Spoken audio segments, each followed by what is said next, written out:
ahead, brother. Take it away. Good evening and salutations. As we can see, we have two of the most prolific, controversial, amazing, non-controversial, and just fantabulous people of all time. The king of the rats himself, and the man who does recaps like a psychopath. We got Moogie Goof, and we What's got happening J with you? D What's up? Legend. Look at them both. Go ahead, look at them. Look at it. Take a gander at them. How you Yes, doing, yes, guys? What's yes, going yes, on? I'm yes. just here, Hold just on. having a good time, man. Just vibing out. What's going on? So today, we all have seen. I'm pretty sure we've all seen all the episodes of live action, right? We've Yes. seen. I haven't. I haven't. There's no way, bro. I. I. I'm so The, weak. there's very much a way we can start this off strong. I just. I just didn't. I wasn't like. There's a. Okay. Hear me out. Hear me out. Okay, I'm here. Okay. I'm listening. The One Piece season one, like it happened, and like everything was like, everybody was really happy for it and stuff, and then they kept going. All right. So that was when I was like, what are we doing here? That's not I didn't say anything bad or good about. All I said was, what are we doing here?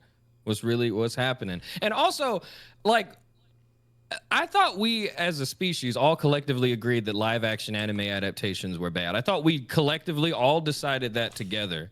Like I may have to as interject. I may have to interject here. I'm a famous One Piece season one live action hater. that's okay. I just want to point that out, right? I Yeah. despised season one of the live action. The only part that I Yeah, liked yeah, was yeah. Buggy, right? Buggy was Yeah. great. Um, Buggy was and Yeah. Arquan. I love Arquan. Dominican Yeah. black New York Arquan. Yeah, that's my guy right there.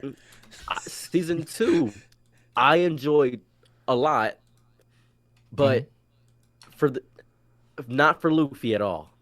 Just want to point that out. I'm gonna get that out of the way. Mm. And I this is and I there's no other way I can say this other than I think his voice pisses me off a little bit. So I watched it in Japanese.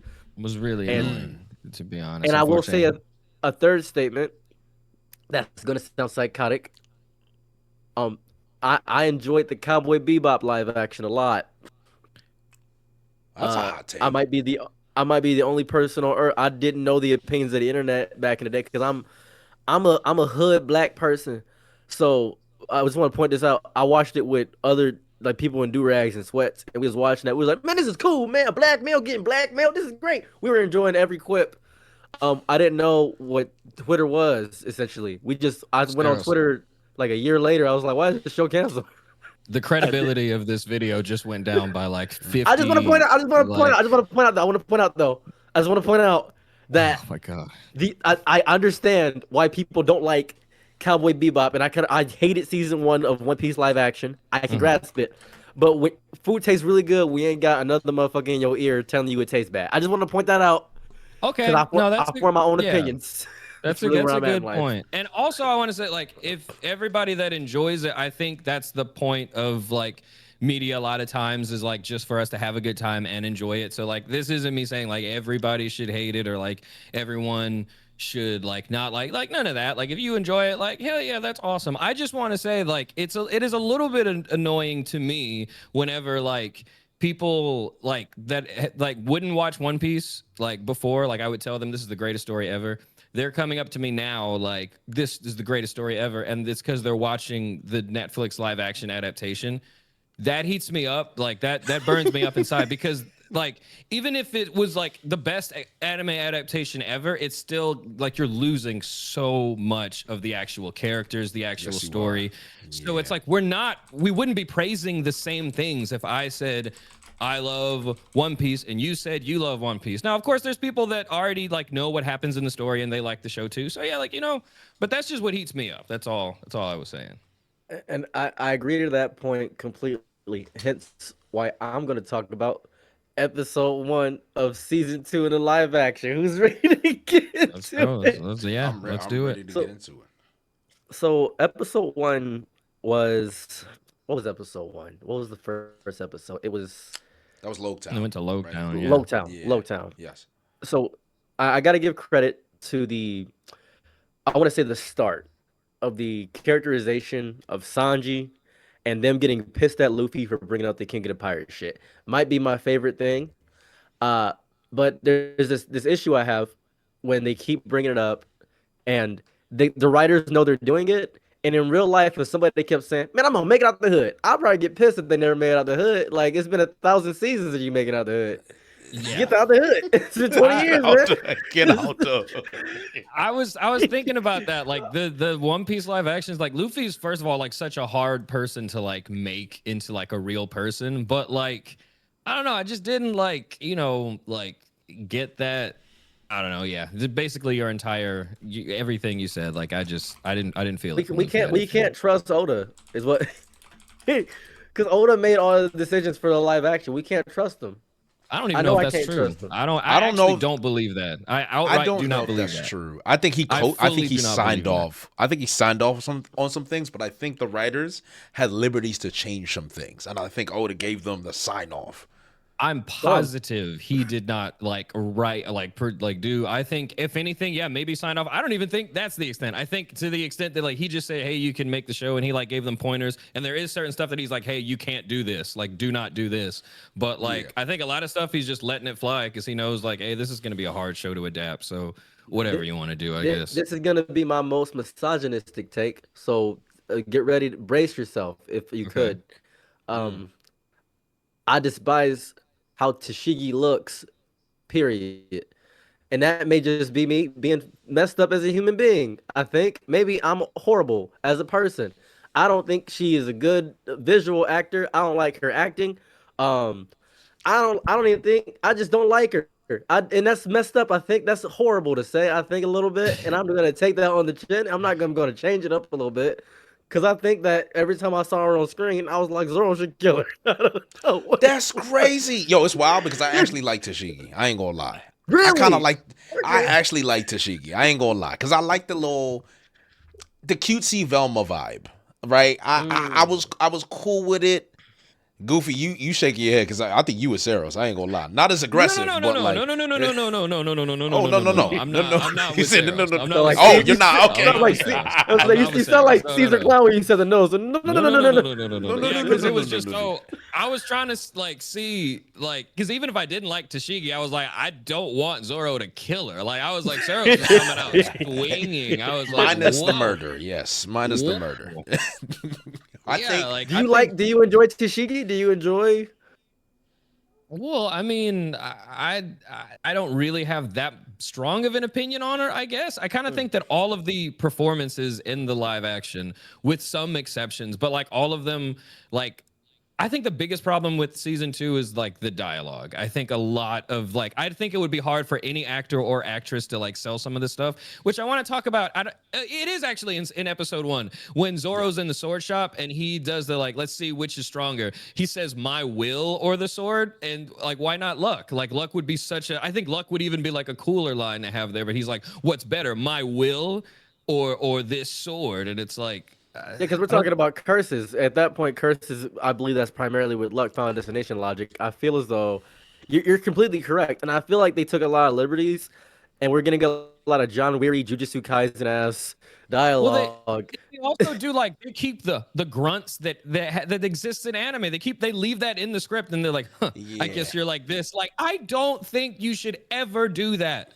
Ever, not even in English dubs. Like you should find a way to. You're not understanding. You're not understanding something really important. Have you ever been to an anime convention in your life? Oh yeah, I have. You're right. Have you talked to the people? Some of them, yeah. Some of them. Yeah, some of them. Yeah. I'm gonna say 70% of these. No, I've been to I'm gonna say 70%. He said, "I don't know, Tone. I don't know. I've run panels for 14 years. I'm gonna say 70%. There is not that many people with aggressive autism that just do not, that don't hold it in all the time. There's not that many people. I know they exist. Trust me. I don't think so. Not 70. I've seen them.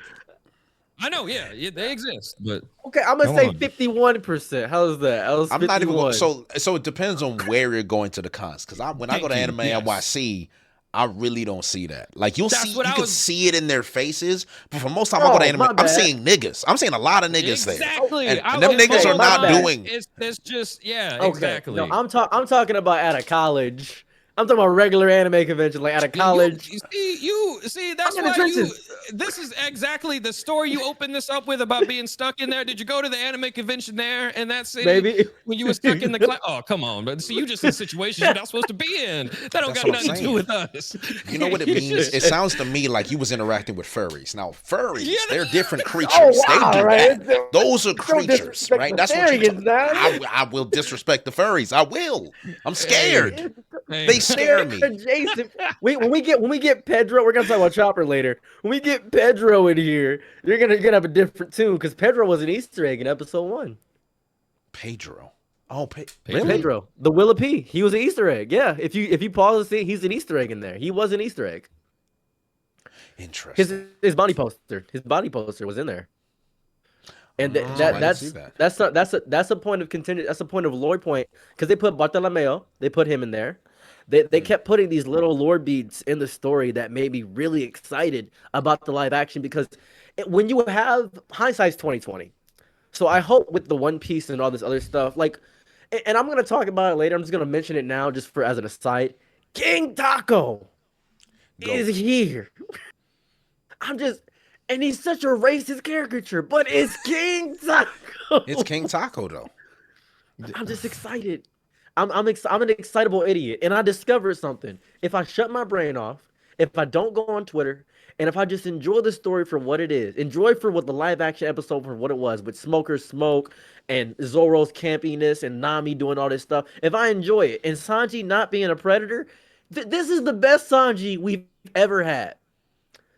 Period. I don't agree with that. So but, I have a take on that too. You know, go ahead, Mookie. Go ahead. Yes, say what you say. Go ahead. Yeah, I don't think. Why do you think he's the best Sanji that we've ever had? Like ever had, better than the actual Sanji is actually. Yeah, by a wide mile. That's because insane. reason being is because he's not. Nami Swan. He's not doing that. There's a lot of people that would think that that's like yeah, it's annoying, but he's just an annoying person. Like he's like people that like shit on Sanji. I don't think like he's very annoying with it. Like they took it away. They took that away from him. They made Usopp tolerable to me. I've always hated Usopp. I'm a massive Usopp hater. I know you're a Usopp fan, yes. I love all of them. Yeah. We had a whole. He tried to have a whole stream with like 4 of us, and it was just one man against 6. It was bad. It was bad. Time. It was like watching what the hyenas did to Scar at the end of the Lion King. It was bad. It was bad. Oh my God! Just because you got casting couched by a bunch of One Piece YouTubers don't mean nothing. Because now you have a good Usopp to fall back on. Yeah, I do. I do fuck with Jacob Romero's Usopp. I do. It was good. And I think that this is the worst Zoro we've ever had. Yeah, I mean, well, why don't you like the Zoro? I think he's too stoic and too dumb. I think he's too himbo. If I could put a combining term. Is dumb. Hold on, he is stupid. Zoro is generally stupid though. Yeah. He's real dumb. He's an idiot, but like this Zoro, it feels. I don't know. I feel like that's never had a thought in his life. Actually, like if you go back and look, he's never thought anything once. True. He did. Like, he did accept that Kuina died by stairs. He did accept that. He dumb. Like, he just dumb. Yeah. He's like, real you telling stupid. me down these stairs killed her? Yes. Oh, that's impossible. he is stupid. Like, so he is dumb. Talking about Zoro, you didn't like the delivery of the will, and I agree it was a little corny. My will or luck. I agree because there's a lot of things that I actually have issues in that exact dialogue. But the scene with Matsu and the sword itself, how did you feel about that scene? Because I actually thought it was one of the better scenes of episode 1, where I'm like, oh, I feel like this is actually like, I feel like I'm actually watching a Japanese samurai film. Like it was like one of those moments, and then you kind of lose the immersion once you leave again. Did you feel that way? Where did they find? I felt that way, except for the dialogue. I just felt that way, except for the dialogue. The dialogue for me really be taking me, and I really went back and forth on this because One Piece is super campy. It is super campy, and like it's supposed to not be serious.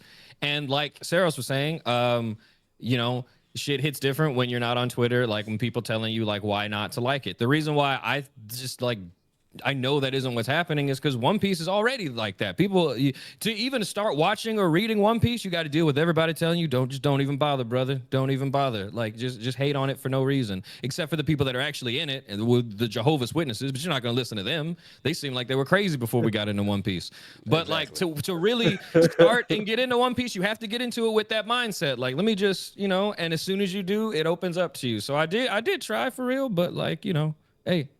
My only complaint, I thought this thing was amazing, by the way, but my only complaint was how, and this is crazy to me, how did they find a Jewish Japanese nigga to run the store? Like he sounded like a Jewish nigga in New York, and I was confused. I was like, how did he? Is he a Japanese Jew? Who is this actor? Oh, Watsu? Matsu, yeah, the guy, Matsu. He was the only. I've never seen this in my life. I know him. Let me see who that guy is. I know him. I know every Jewish Japanese person. His accent was very interesting, but at the same time, because he delivered his lines well enough, and he actually was taking those natural pauses to really get you into the scene, I let it go. But I heard it. I was like, this accent. Very. I was like, is he Italian? It's gonna sound a little. It was Jewish for sure. Like it was very. Very Jewish. I know it sounds crazy to say that. It sounds nuts to use the phrase in that way because I don't think that's like a whole thing. But it's like I've heard this in the parrot in Iago. I've heard it in Aladdin. Yeah, you're canceled, buddy. You're canceled. James. I might have to Lau. that's the James Lau. Name. Yeah, that's the actor's name. He's in a bunch of stuff. I knew him as soon as I saw him. I like him. I liked it a lot. I liked it because I was like, oh, I've never seen it. It's very new. It felt very One Piece because it was a mix I never thought I would ever see in my life. That's what I thought. That's what I was like. It's very One Piece. And I got to talk about this as well. When Zoro first breaks away from the group, the first outfit we see, he's looking at that lady with the outfit. They did not have to go that hard with the background design. Like it went kind of crazy. Can we agree that it went nuts with the costuming? It went kind of sick. Like even the background characters went kind of crazy. I think I know you. Is it the random black lady that's just dressed up head to toe? I don't know. She was in blue. I don't know she was black. She had a dog.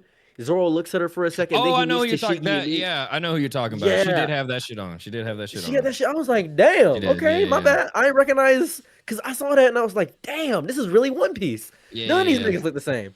No, none of them. They really went all out with like the unique designs. Because I was seeing somebody, because the black woman I was talking about, she had like white hair with little highlights and a whole unique outfit. I'm like, this sounds like somebody I'd see in like New York or Miami, just randomly trying to be different for no reason. I'm like, girl, what happened to you in your life for you to dress this way? Like, what's the statement that you're trying to make? They grabbed every alt-left person on earth and put them in the background. It's crazy. It's nuts. Okay. It was crazy. I think. And now I gotta talk about the elephant in the room. Actually, first let's talk about another good thing. Buggy, perfect. Always good. Mark Hamill's Buggy. That's what I called him. He's just very Mark Hamill Joker. He in his bag with that. He for sure. I don't like how much he said. Sugar honey iced tea. I'm not even gonna say the word. He said it too much. Kind of devalued the word for me. It sounded fake after he said it so much. He just kept saying like Luffy was a. Like you shithead, you shitter. I was like, this is he did very, very 10-year-old dialogue. I think I don't know. That's what I said. That's what I said. But to the credit of Buggy, him dressing up like a judge and doing all this stuff, that was fun. He hilarious. I will say, and this is where my complaints stem from mostly. It's all from Luffy. I think all my complaints are very Luffy centric, and I don't blame the actor. I'm so glad you said that because that's what I was. Glad you said that. Yes, I don't blame the actor. I've learned to not blame Inaki because I've learned that off camera, Inaki is basically Luffy. Yeah, but that's the direction they are giving this man makes me want to shoot him, and I don't know what is going on. Maybe if I had a Desert Eagle in the One Piece world, I would have a Sea Stone bullet and not be able to end the series. But I'm discovering that I can't do that. Desert Eagle. He's going like trying really hard to like match the like manga panels. Like he'll like be gritting his teeth and like showing all of his teeth and like, you give me back my friends right now. And it's like, dude, man, like. I think I learned this the instant he fought Alvida and got one tapped. I was like, I'm I'm gonna find the director and punch him in the stomach. I think. It's just the dialogue is so generic too. He'll be like when he tried to fight Smoker, and then like Smoker's like, "That's not gonna work," and then Luffy's like, "I don't care." And he like tried to punch him again, and then I was like, "So we're just gonna watch him like the real Luffy would do that." Luffy would at least be like, "All right, I got to think of something else." Like he's still dumb, but he's not just gonna like give like bad action movie dialogue like, "I don't care," and then like, come on, man. Yeah, cause when Buggy first bought Buggy in the anime, and he was like, "Oh yeah, you know you got balls still. I need your balls ain't got the chop fruit," and he kicked him in the dick. He's a thinker. He's a thinker. And oh my god, there's a scene later with Mr. 3, and we're gonna get to it, and I'm gonna be so angry because I rewatched it and I was like, I'm pissed. I'm so angry. But in terms of episode 1, I think I can comfortably give episode 1 as a starting off point from the dialogue to how Usopp's kind. It's gonna sound crazy. Usopp's kind of hot. Maybe I'm stupid. It's just the actor. Usopp's kind of he got the like he's about as like he's charismatic. He's confident in a lot of his scenes. Even when he's lying, he's confident, and that's kind of crazy. Because I've always felt Usopp was annoying and vitriolic, and I wanted to beat him up, and I'll beat him with soap. You just statement. You just needed sex appeal. Yeah, that's what all that. You just needed sex appeal, I guess. That's it. Like, giving Usopp sex appeal was a bad decision on the Usopp hating my body. I think. I understand. Messed up. Shouldn't have done that. And I think. Go ahead. No, what were you gonna give it? What was your? I'm my rating for the first episode with Bartolomeo with I forgot to talk about Dragon. Damn it. Whose luck did you say? Whose luck did you say? Not today. But who are we to decide? A pirate. I guess that's fine too. Yeah. This indigenous man they got from the reservation. Out of nowhere in the background. What the fuck was that? What was that? No drip, Sabo. Full drip. If you no, he looks horrible. I was like, who the fuck? Why is this Englishman out here? I was so angry. I was like, what the fuck are you doing here, Sabo? You don't read if you don't watch the anime, you think, is that the villain? Yeah. Because my wife doesn't watch One Piece. She loves the live action, by the way. It's like she cried at Laboon, by the way. Like she loves the One Piece live action. It's like her favorite thing. It's like one of her favorite things. Right on. Because she's been trying to watch One Piece with me, but she doesn't like the anime because like it's long as shit and it's annoying. But the funny thing about this is she saw the Sabo guy and she had no reaction. She was just like, And I was like, that's only for One Piece fans. It's only for One Piece fans. Bartolomeo, Sabo, they were only for One Piece fans. That's it. Yeah, that's it. That's it. Oh, sorry. The episode is I give it a 7.5. If I could be realistic, 7.5 overall. Sure, I'll give it that. Why not? Who gives a shit? Sure, why not? What would you give? You don't have to agree with the black. It could be that. It could be that. It could be that is crazy. It could be that. It could be you know what I'm saying? I just like. Oh my god, Sabo really pissed me off. I'm not even going to cap. That really got under his skin. Brought it down to a 3. If Sabo didn't pop out for 0.5 seconds, I think I would legitimately give it like damn near an 8. I would say. But when Sabo came out, I was like, all right, they're fucking with me specifically. They're fucking with me. That just made me angry. That made me so mad. Oh my god. Blonde Ace popping up. Get him out of here. Yeah, there was a crazy slander name they had for Sabo. I don't remember. It had me crying blood. I'm certain of it. It was like somebody. There was a tweet. It was a very funny play on Portuguese something D Sabo. It was like, I think Portuguese D replaced. That had me howling. I said that is crazy. I was like, oh my god. I was like, only the One Piece people can come up with something. That's the funniest thing. That's oh my god. That's so dirty. That's so hurtful. Yeah. I think it was a very good introduction to the season 2, episode 1. I think season 1 was a stronger start than season 2, episode 1 was a stronger start than season 1. I think like why Metric Mile. Yes. And it may just because we have more characters, probably.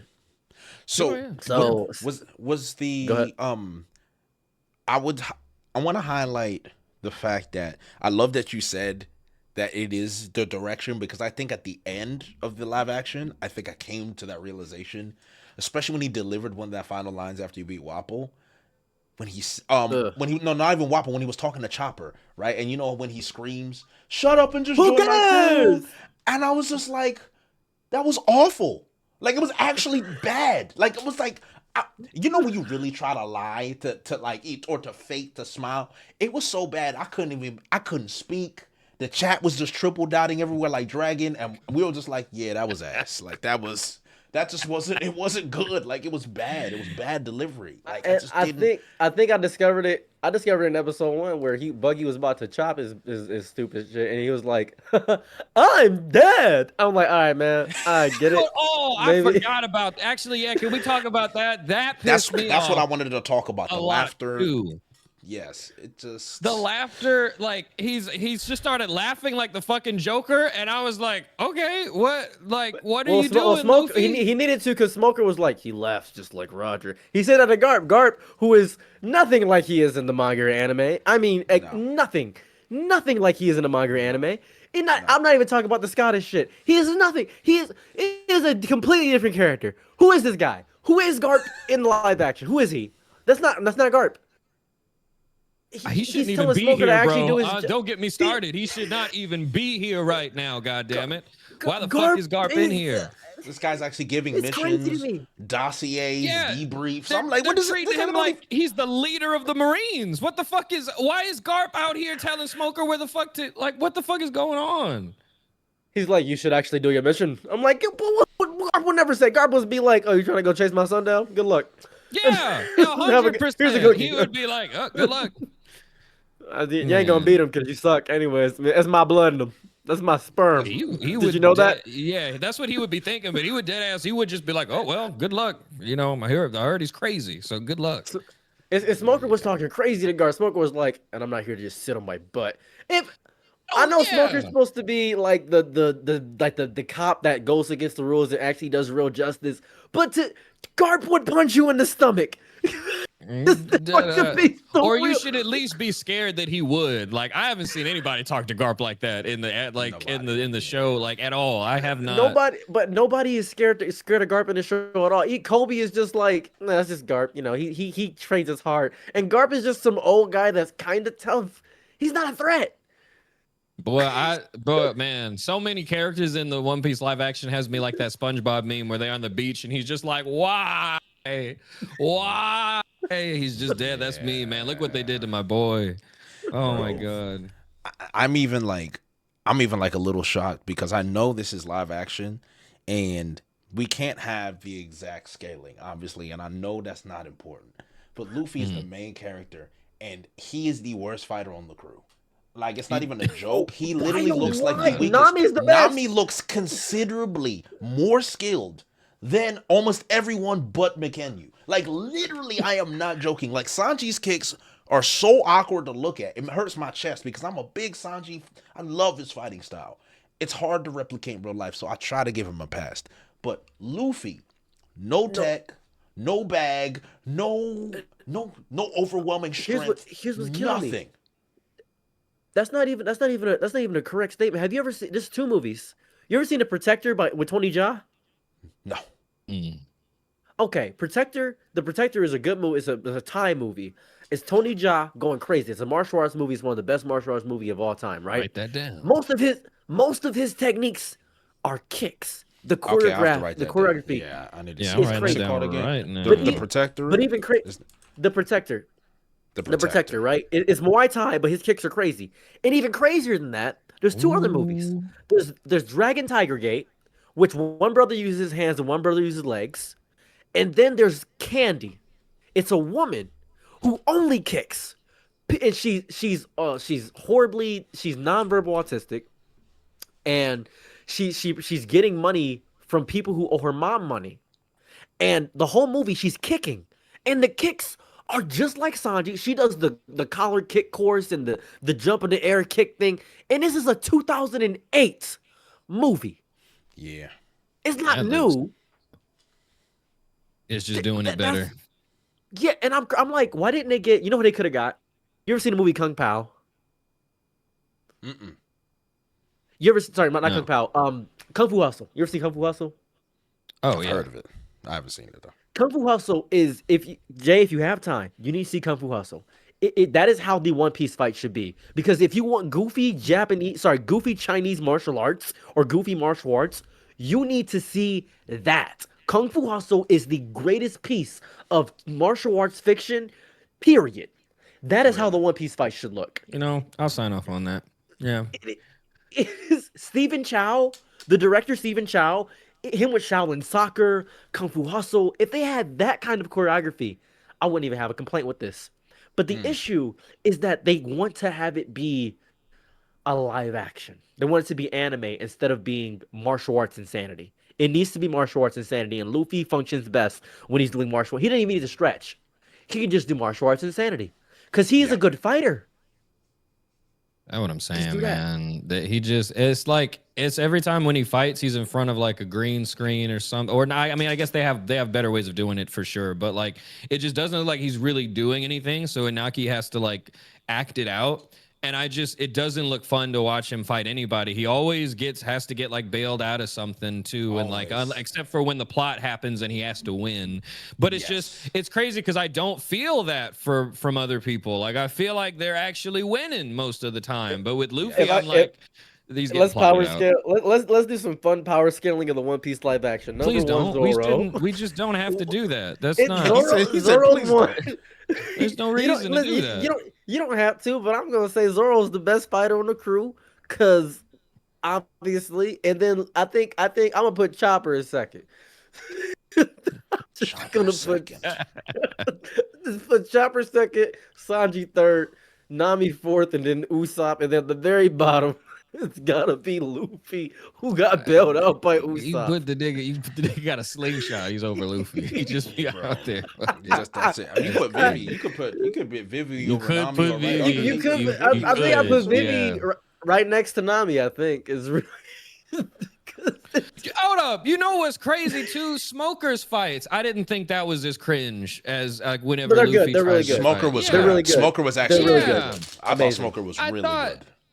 I think Smoker's like one of the better actors. And he has like kind of the same problem that Luffy has with fighting in that a lot of his punches, you wouldn't be connecting with like a real person. Like it's hard to like get off actual martial arts when you're doing that much CGI and shit. So like, I think it's just, again, like they have to stick to like the goofy, like when he's like, and every time, oh my God, every time he calls out his moves like Gum Gum Gatling, Gum Gum Pistol, I'm just like, please stop doing that.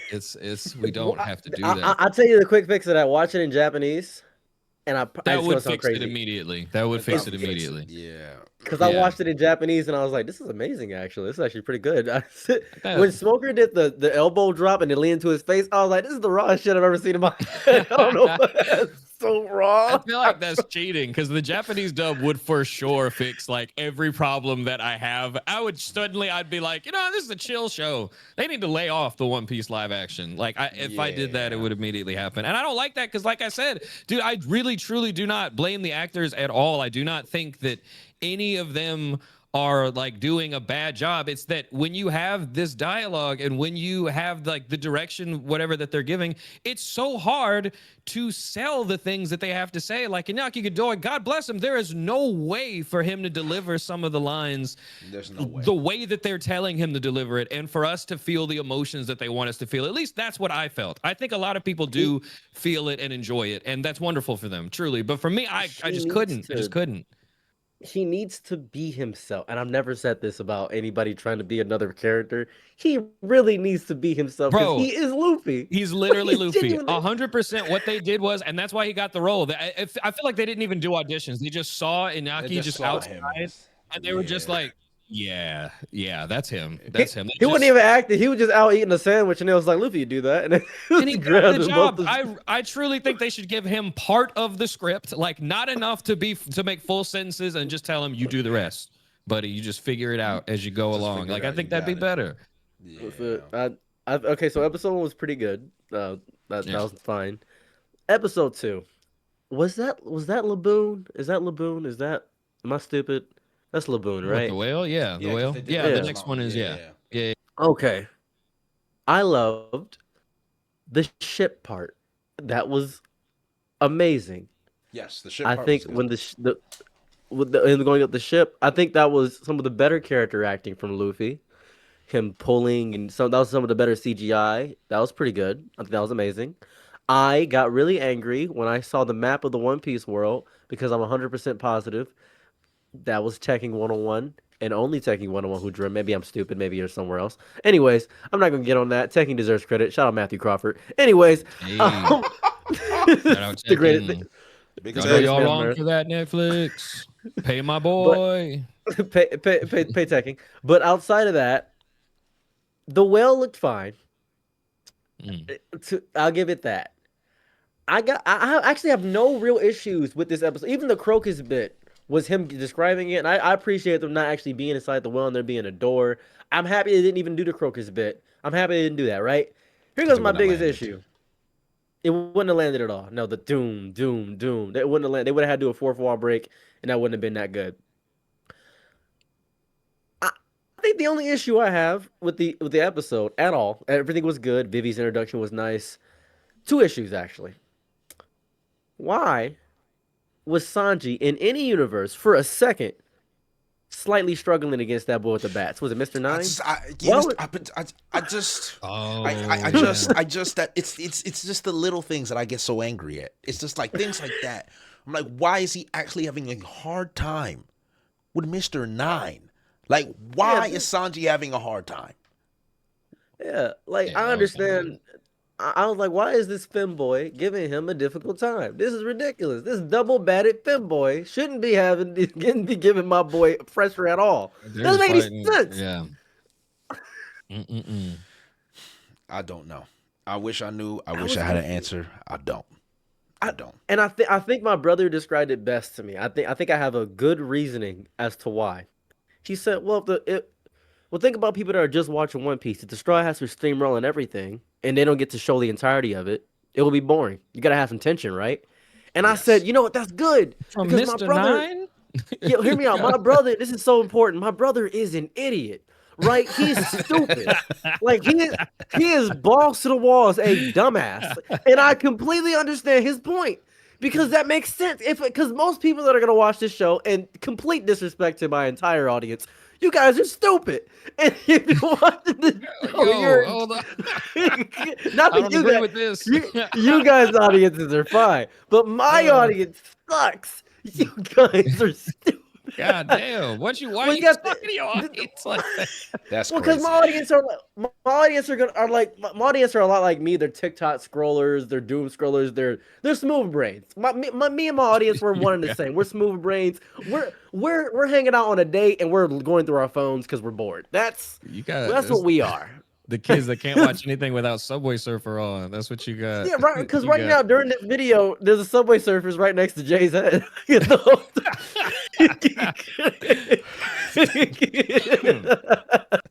That's and I can understand that because you want tension. We need drama. That's why we like Love Island and Jersey Shore. We need drama. And that's why I'm upset with because at the end of the day, truly, the live action is just really fun. My issue is that it's not even necessarily with the live action. I just don't like that if you want to make something popular, you just remove the reading barrier and then make it dumber. And then it's suddenly, and One Piece was one of the most dense shows ever. And so they just made it dumber. And then suddenly it exploded in popularity. I hate that. Yeah, and I mean, so there are some people in the chat saying well, you're mainly supposed to nerf people in movies and live action because they nerf Infinity War. They nerfed Thanos because Thanos in Infinity War is way more broken than he actually is. Yeah. But Thanos also two-pieced the Hulk at the beginning of the movie to clearly show he didn't just two-piece him. He surgically dismantled him with his hands only. He displayed the clear hierarchy, and from that point on, you understand Thanos is that guy. And I like that because your sentence is very ChatGPT. I like it. Good. Yes, no, I had to explain it, but the thing is when it comes to Sanji, I understand you need to build tension, But at the same time, you need to establish that this character is of a certain tier of fighter. And I don't think throughout the entire live action did I ever think Sanji was a high tier fighter at all. I just thought he could kick a little good. But there wasn't one single time where I really thought, yes, it's Sanji, it's Zoro, and then it's Sanji. Every single time you're watching someone fight, Nami's normally cooking all kinds of fodder and NPC, while Sanji is struggling all the time. Him struggling with that otter was one of the most shocking things my eyes have ever seen. I don't know if you got there, Goofy. My eyes were shocked. I couldn't believe what I was seeing. To talk about that, struggling. I'm gonna explain that a little bit because I think I gotta give that part a little bit of credit because and this is very important. Remember, I watched this with my wife. I'm using her perception of the otter scene. That was funny. It was funny. I will not lie. It was very funny. I did laugh. So think about that. Think about that. Somebody who's never seen One Piece, and my wife has never seen One Piece. And speaking back on episode 2 for a second, she saw that whale. She was like, "Free Will Billy!" She started crying. I was like, "Will Billy, free!" It was because Brooks. She didn't know who Brooke was. I think she knew who Brooke was because I'm black and I love Brooke, and that's just a thing. But it's like she knew of Brooke. She was like, "That's the skeleton." And then when he started singing, she was crying. I start tearing up a little bit too because she was crying. I was like, I've seen this 100 times. Why am I tearing up? This is a horrible reenactment of it too. This is the worst part. When Luffy started dancing and then he started singing, and then she got tearful with that. I was like, who am I to judge Inaki? Because she loves Luffy. She loves Luffy. That's like one of her favorites. Think about that for a second. She's never seen the show realistically. She loves Luffy. Yeah. Yeah, that's why I feel bad for like if people can take joy from this, and I don't like being the person that just like doesn't like to let people that's never what like I ever want to do. Like there's a lot of joy to be had in this series, and you know what? If people get that joy from it, I really do think that's beautiful. I think that's awesome. Yeah, and I'll never want to take that away from them. I want them to enjoy it. I know what the live action is for. So I'm really strictly talking from someone from a One Piece fan's perspective and someone that has absorbed the entire story for almost 15 years at this point. Like One Piece is in my blood at this point. So and exactly. And so what I'm saying, maybe I won't speak for anybody else, but what I'm saying is to those people, let's be for real. That's all I want us to do. Let's just be for real. You can speak for I think you are the entirety of the black population in one person, Malcolm X. You're fine to speak for all of us. Fantastic. It's okay. That's all I've ever wanted. I'll take it. That's all you ever will be. You're Martin Luther, Mr. Prince is who you are. That's fantastic. Because I think episode 2 was very fine, and because I have no critiques realistically about episode 2, I don't really have it. Does anybody else have any critiques? There's something else I want to talk about, but does anybody else have any critiques about episode 2?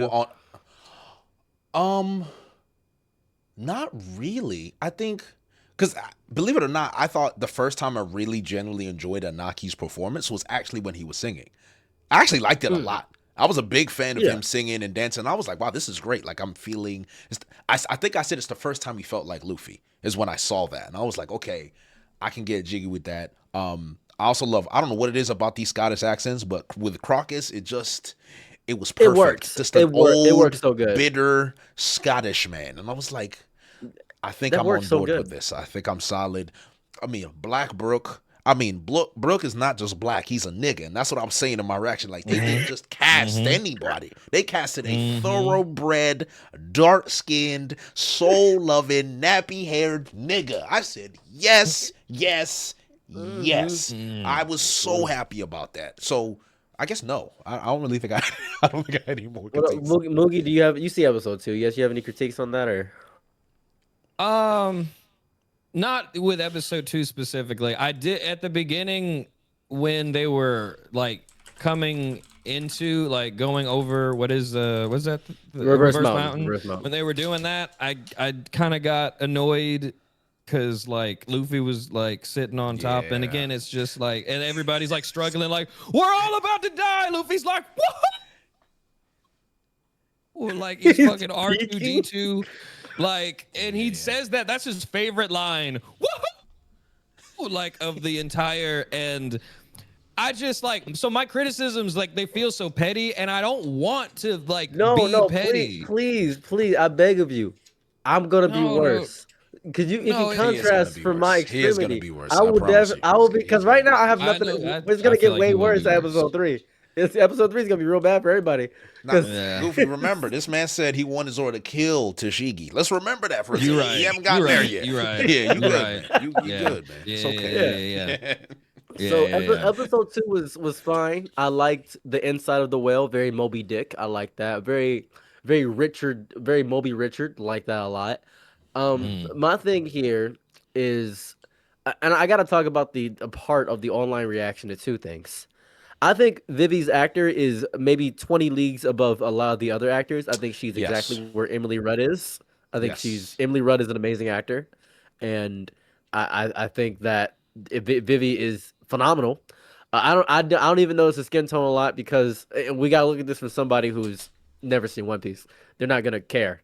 I didn't know so many people didn't think Brook was black. I don't know where the hell these people came from. Where'd they come from? Who are these people? Where'd they come from? Who are these people? Well, this is crazy. I've seen this 30 times on Twitter. No, how did you not know Brook was black? He sings. He's a Soul King. Brook. Are you a psychopath? That's just white people whenever they watch an anime. Yep, that guy's just like me. He's a white man just like me. Did you know that white people also have? You've heard of a Jufro? Yeah. Bob Ross, the most. I'm gonna say this: the most remedial take I think I've ever seen. The word Afro literally means African. How can you even get to that point where you're using Bob Ross and a Jufro? Don't get me started. Y'all about to crash out. I'm about to crash out, bro. Oh my god. That's my favorite. Like whenever that's my favorite argument thing that they put. Like did you know that white people can have afros too? Like that's my favorite thing that they say. Have you seen Richard Simmons? Richard Simmons. Yeah. Come on now, Richard Simmons. Yeah. Bob Ross. Because my question is just like, well, where do you think we got it from? An afro is literally natural nappy hair. White people don't naturally have afros. That is not a natural thing. Like it's like if you say Afro-American, Afro-Latina, Afro-Asian, anything in the word Afro means black, dark skin, period. So for you to run this caveat gimmick like, oh, he's a Japanese man,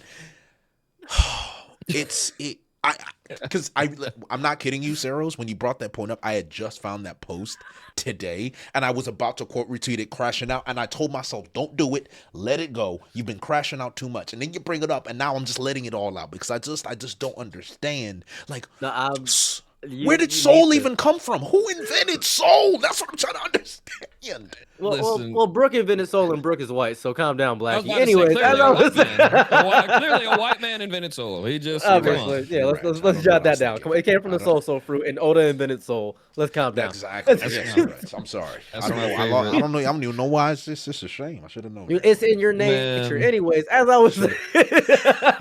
Done my research. It's crazy. It's your dumb research is crazy. It kills me because I was watching this and I was like, this is a really good broadcasting. And I want to point this out. I didn't see any of the takes. I didn't see anybody's takes on One Piece live action until after I made my video and watched the entire thing. I didn't see anything. I made my video and I was like, I'm gonna get my thoughts before I go online and hear anybody, because I need to have my own opinion before I have anything influence me. Yes. First thing I saw was, so Brook is black. I'm like, what? Look at his lips. You made his Brook black. I'm so thankful I didn't see. I saw them like the either not quote streaks, just comments from like posts of people saying like obviously Brook is black, from people saying like, oh well, not only black people have an afro. Like I saw that, but I didn't see anybody like for real. Like they was all getting cooked. So I don't know what corners of the internet where that's just like a widely. Oh yeah, no. They were getting cooked. It's just when someone gets more than 10 likes, they think they are cooking, even if the other person has 2,000. So because you gotta remember, Moogie, back in the day there was only one village idiot. Now we have the internet. All the village idiots can come together. There's a million villages. That's a million idiots. So we're outnumbered. Come on. Yeah, man. Yeah, we're outnumbered. So I will say episode 2, I'm gonna give that a comfortable 8.5 out of 10. That's what I'm gonna say about episode 2. That's a really good episode, I think. Why not? sure. You went real British. Me too. It's just like just like I'm Sabo for that 0.5 minutes for sure. I give him 7. I give it 7 out of 10. 7. That's fair. Yeah. That's fair. So now I can talk about some stuff I don't like. Episode 3. Okay. Go for it. Is that Whiskey Peak? That's Whiskey Peak. Am I right about Whiskey Peak? That's Whiskey Peak. Oh boy. Okay. All right. Okay. So I'm not even going to go in order. They should have got a cockier person for Miss Monday. Just gonna jot that down right there. Mr. 5 and Miss Valentine's, they should have got 1 tapped. I'm gonna jot that down. Luffy was not showing any capabilities to be a real person. Luffy sucked. Didn't like Luffy at all. Only part I enjoyed was the Zoro scene, but I enjoyed it significantly less because they didn't utilize the entire set. They kept it in the entire bar fight. I did enjoy this is part I really enjoyed a lot. This is my favorite thing about the entirety of Zoro's character in this. There is a PTSD Mihawk ghost that is traumatizing him. I love it. And that is such a constructive way to keep the actor around without getting rid of all that costuming. Yeah. That is so smart. That's tight. I love it. It was so good. I like that. I think that's fun. Did you guys play Arkham Knight? The video game? Yes. So like the Joker and the Joker. I'm telling you, I was like, what is this Joker Mihawk gimmick, bro? It was so cool. I'm like, I love it. He's just teasing him the whole time. Like, I would have done better. I was every time he did something, he's like, I'm getting closer to him. Nigga say your dick little, and he walked away. I'm like, damn, this is crazy. This is insane. That was a great twist. That was a great twist. Whoever thought of that, man, genius idea. Just seeing Mihawk rage baiting. I was like, this is more characterization I've got from Mihawk than the entire story, man. This is great. I like this. It truly they should have added that. Like 100%. Should have added that in the original thing. Realistically, that was just beautiful. I loved it so much. Great. And to the credit of Igaram, whoever is acting Igaram, near perfect. I have no complaints. Because I was thinking like they're gonna get rid of the ma thing. No, and everybody was like, "What the fuck, ma?" It was like, "What the fuck is this?" I was so weak. I was like, I almost pissed myself laughing. The boss. I was like, "This is stupid." They do a good job keeping the little stupid shit like that in there. They're just like they're gonna love this, and it's like sometimes it do be hitting for sure. It hit. I don't like. And I had to rewatch because I don't remember Zoro fighting Mr. 9. I really didn't remember that. It was Whiskey Peak was so fast because Luffy fell asleep, and this is so important because I don't think a lot of One Piece fans know this, and you're gonna have to dig in the trenches to find this. Do you know why Luffy doesn't drink in the story? Why? It's because when he got drunk, he fought Zoro.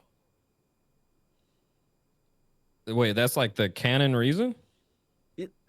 I'm so serious about this. After that night, he got drunk and he was big and fought Zoro. He was drunk. And then it's a little aside. It's like a panel. It's like a little background thing where he's looking at the drink and then the next panel, he's pouring it. And I'm like, interesting. And Oda got a question, like an SBS question, real early SBS question. It says Zoro does the drinking for Luffy or something like that. It's like a real early thing. I wish I could find it. I'm pretty sure if I dig deep enough, I could find it. But it's like really early because that's like Alabasta. That's like early. He'd be drinking like at the parties and shit though, right? No, he doesn't drink at the parties. He doesn't get drunk. He just eats. There's no like parts where he drinks, unless I'm wrong. But at least the reasoning that I was understanding was that he doesn't drink, and that's why he didn't drink the sake cups either. He's like, I'm not drinking. I don't drink. He said, I don't drink alcohol. Reason. Like.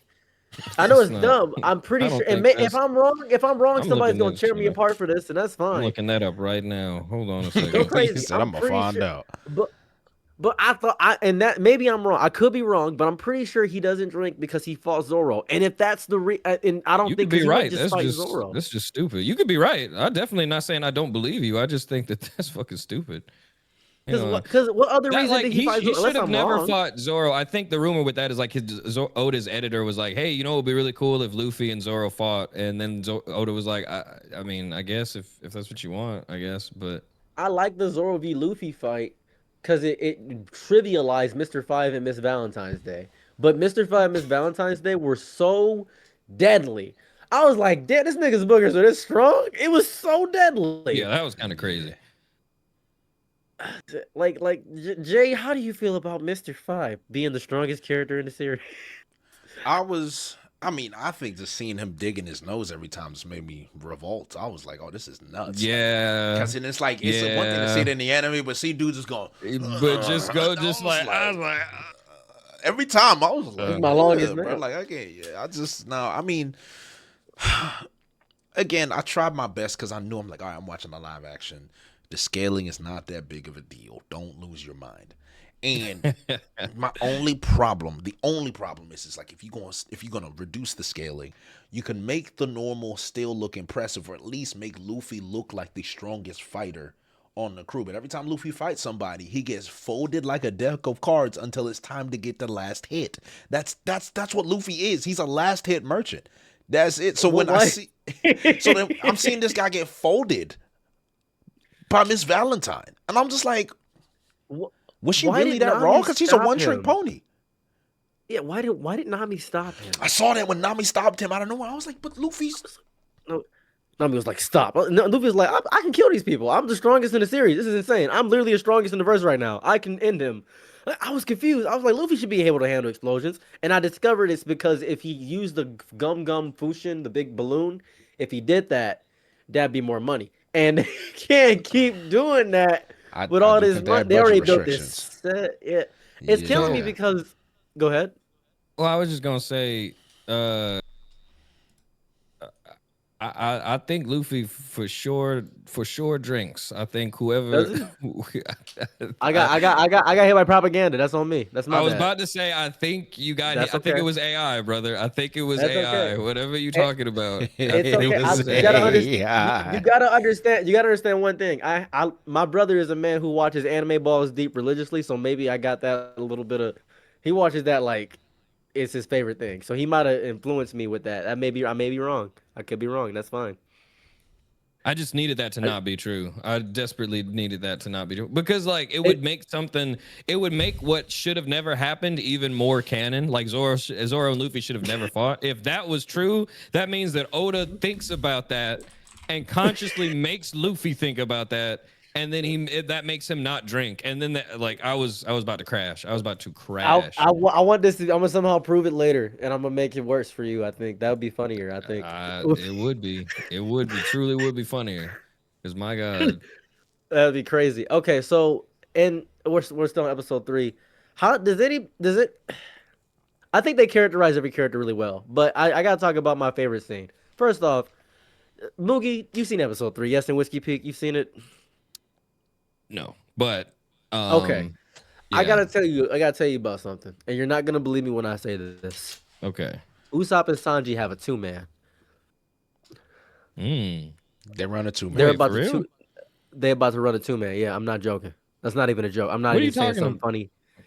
You know how 2 black because you just be saying anything. I'm going. He's not joking. He is not joking. He is not joking. There's 2 twins. No. Sanji and Usopp. Run a 2-man in the live action. They run a 2-man. Live action. They run a 2-man. Already forgot about Kaya immediately after leaving her a voicemail on the last island he was on. Yes, I'm not joking. They run a 2-man. I'm not joking. Episode 1, didn't he call Kaya? He left that voicemail with some shit on yes. the mail. Yeah, he is a dirty. He's just like his dad. He's just like his father, like daddy. Man, trash. Just a horrible human being. Just the worst human to ever exist. He runs a 2-man. And I was like, I was looking at this scene because Sanji's making drinks. He's doing like the thing about making a drink is balance. You know, Task Skyler in his British accent. Mm-hmm. And then he's like, I call this the best view in the Grand Line. And then the woman's like, they keep the best drinks upstairs. And he's like, really? Well, I don't. She's like, no. They keep the hidden drinks upstairs. We're twins, by the way. And then Sanji's like, oh, he said, bring your friend. You know what? You got it. He goes over to Usopp and he's playing pool. And Usopp's like, I'm hanging out with the boys. And then Sanji's like, no. See those twins over there? You know what I mean? And then Usopp's like, oh, I know what you mean. And they go upstairs and they go in the hidden room. And I'm like, are they about to run a 2-man? I was like, that's crazy. And when Zoro's fighting, they're tied up, obviously, and the girls have daggers against them because they're obviously bounty hunters. But they was about to... Bro, I couldn't get the visual out of my head of Sanji looking over at Usopp and just just doing the Patrick Bateman. I don't know. God. Yes. Oh my God. That's such a, oh my God. But that's, oh my God. Yeah, that for real happened. That was about to, that was. Yes, I'm not making something. I promise you I'm not making He's something. You not can go. joking. I'm not making it up. You can ask anybody. I'm not making it up. I promise you. If they run a 2-man, they about to run a 2-man. And then Zoro kills everybody, but they run a 2-man. They're about to run a 2-man. And I'm happy that Zoro's killing people, by the way. Very happy about that. Very ambiguous in anime. That's true. Yeah, Zoro's murdering people left and right, just killing them, executing them. I was like, all right. He's bloodthirsty as hell. He's like, I could slit your throat right now. I'm like, bro, he is bloodthirsty. I mean, with Mihawk, it's fucking tormenting his fucking every waking moment, bro. He's antsy. He's ready to. Oh my God. I like it because Oda was like, Luffy doesn't kill because he prefers crushing their dreams. And then Zoro was like, I'm going to carry your head through the city and toss it in front of your children. Like, he's murderous. Yeah. Oh my gosh. That actually brings me great, like, oh my God. I feel like I need to call somebody. That's your man's. Yeah, I know. God, I need to call Usopp and be like, brother, what are you doing, man? Yeah, we do not do that's that. That's your favorite character. You grew up with him, man. Come on, bro. That's your man's. I heard they got your man's. Yeah, exactly. The nigga you be hanging with. Yeah, the nigga you be hanging with. Yeah, your man's, your boys. I heard you grew up with. Please, bro. Oh my God, it's all over Twitter, brother. Stop, pleplease. It's so funny because I can actually say, you mean to tell me you know what he was doing? Like you didn't know. I had no idea. You had no idea. You ain't feel no guilt or shame or nothing. He didn't feel no guilt, no shame, nothing. You ain't know what he was doing. You ain't know what he was doing, bro. He was your boy. That was your man. That was your man. Your boy. You went 4v1 for that man, and he cheating on Kaya is crazy. That's nuts. That coward is cheating on Kaya. It's crazy. I need to do a post and be like, henceforth, I relinquish my defense of Usopp. My defense of Usopp. I will give that episode everything. And Igaram's death was. I can tell Oda's not writing this because Igaram is dead. I hope Igaram comes back. I hope the actor for Igaram comes back as his wife, just with like titties. That would be insane. Because they look exactly the same. They look exactly the same. Oh, that's true. I forgot about that. They did. Yeah, they look exactly the same. His wife looks exactly like him. I just hope he's the same actor, just with titties. I hope that's funny. That better be season 3. That'd be the funniest thing of all time. I would be so weak. Yeah. But I think episode 3 was. You haven't seen it, Moogie Goof, so you probably don't. I'm gonna give it. Because of the Zoro scene and the PTSD Mihawk, I gotta give that like a comfortable 9. That's just it's a peak episode for me. I did see PTSD Mihawk. I thought that was really, really cool. I like that a whole lot. Yeah, Zoro versus 100 Men as well. 100% was really, really good. I mean, I've heard that McKenna actually had his he actually had a stunt crew in this season. So his swords fight exponentially better than the first season. Like, because his fight with Mihawk was not good. Garbage. If I'm gonna be honest, it was not good. But this Zoro, this fighting, it's completely different. Like the sword fighting in the show in general, when he fought Tashigi, was actually really good as well. The sword skills was like, wow. I'm actually a little bit blown away. So yeah, the sword play was great. Pose. I gotta respect that because I can tell that you don't watch martial arts movies, and I like that. I can feel that in you. You don't watch a lot of. If you go on YouTube, you can see I've watched 300 on YouTube because they're all free. I watch martial arts movies religiously. That sword fighting was ass. Damn. I'm gonna keep it a stack with you. Let me explain why. I'm gonna explain why. When it comes to real life sword fighting, have you ever seen Sword of a Stranger? Ever like the anime movie? Okay, no. There is a art to getting sword fighting done and good when it comes to. You don't want a lot of wide shots. When it comes to it, you don't want a lot of wide shots. You want to show the scaling of the sword, like you want to show the crisp pristineness of the blade. You want to get more angled shots for sword cuts because you want to see the reaction to it. And because there's blood and guts and viscera, there's blood, not guts, but there's blood. You can actually show. It would have been such a clean scene if Zoro grabbed his sword, did an EI stance, did a sheathing draw for one of the people, and then put his sword away and clean and they fell down. That would have been cleaner. Like there's so many things he could have done cleaner because they're not utilizing 3 swords at all.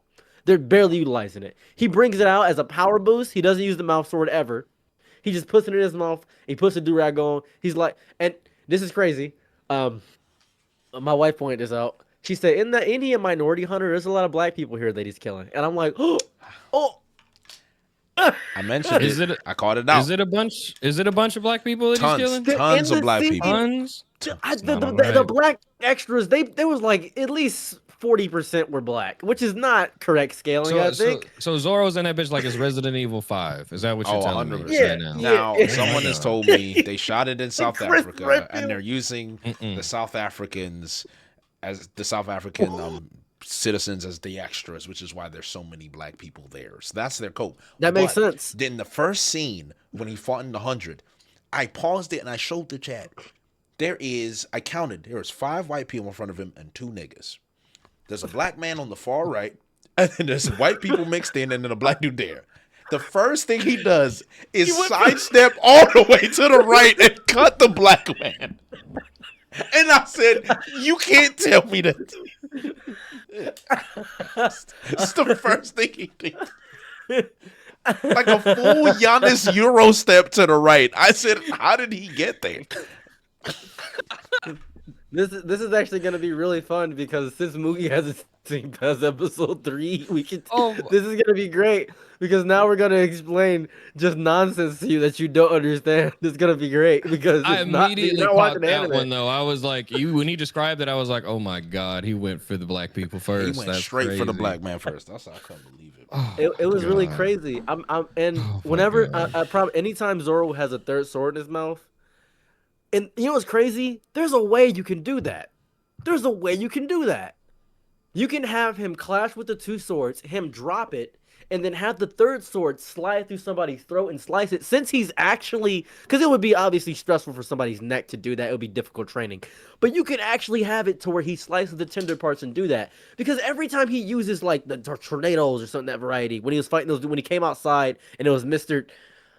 9, he came out and he was like, you have to fight my army. You see, these are my famous powerful soldiers.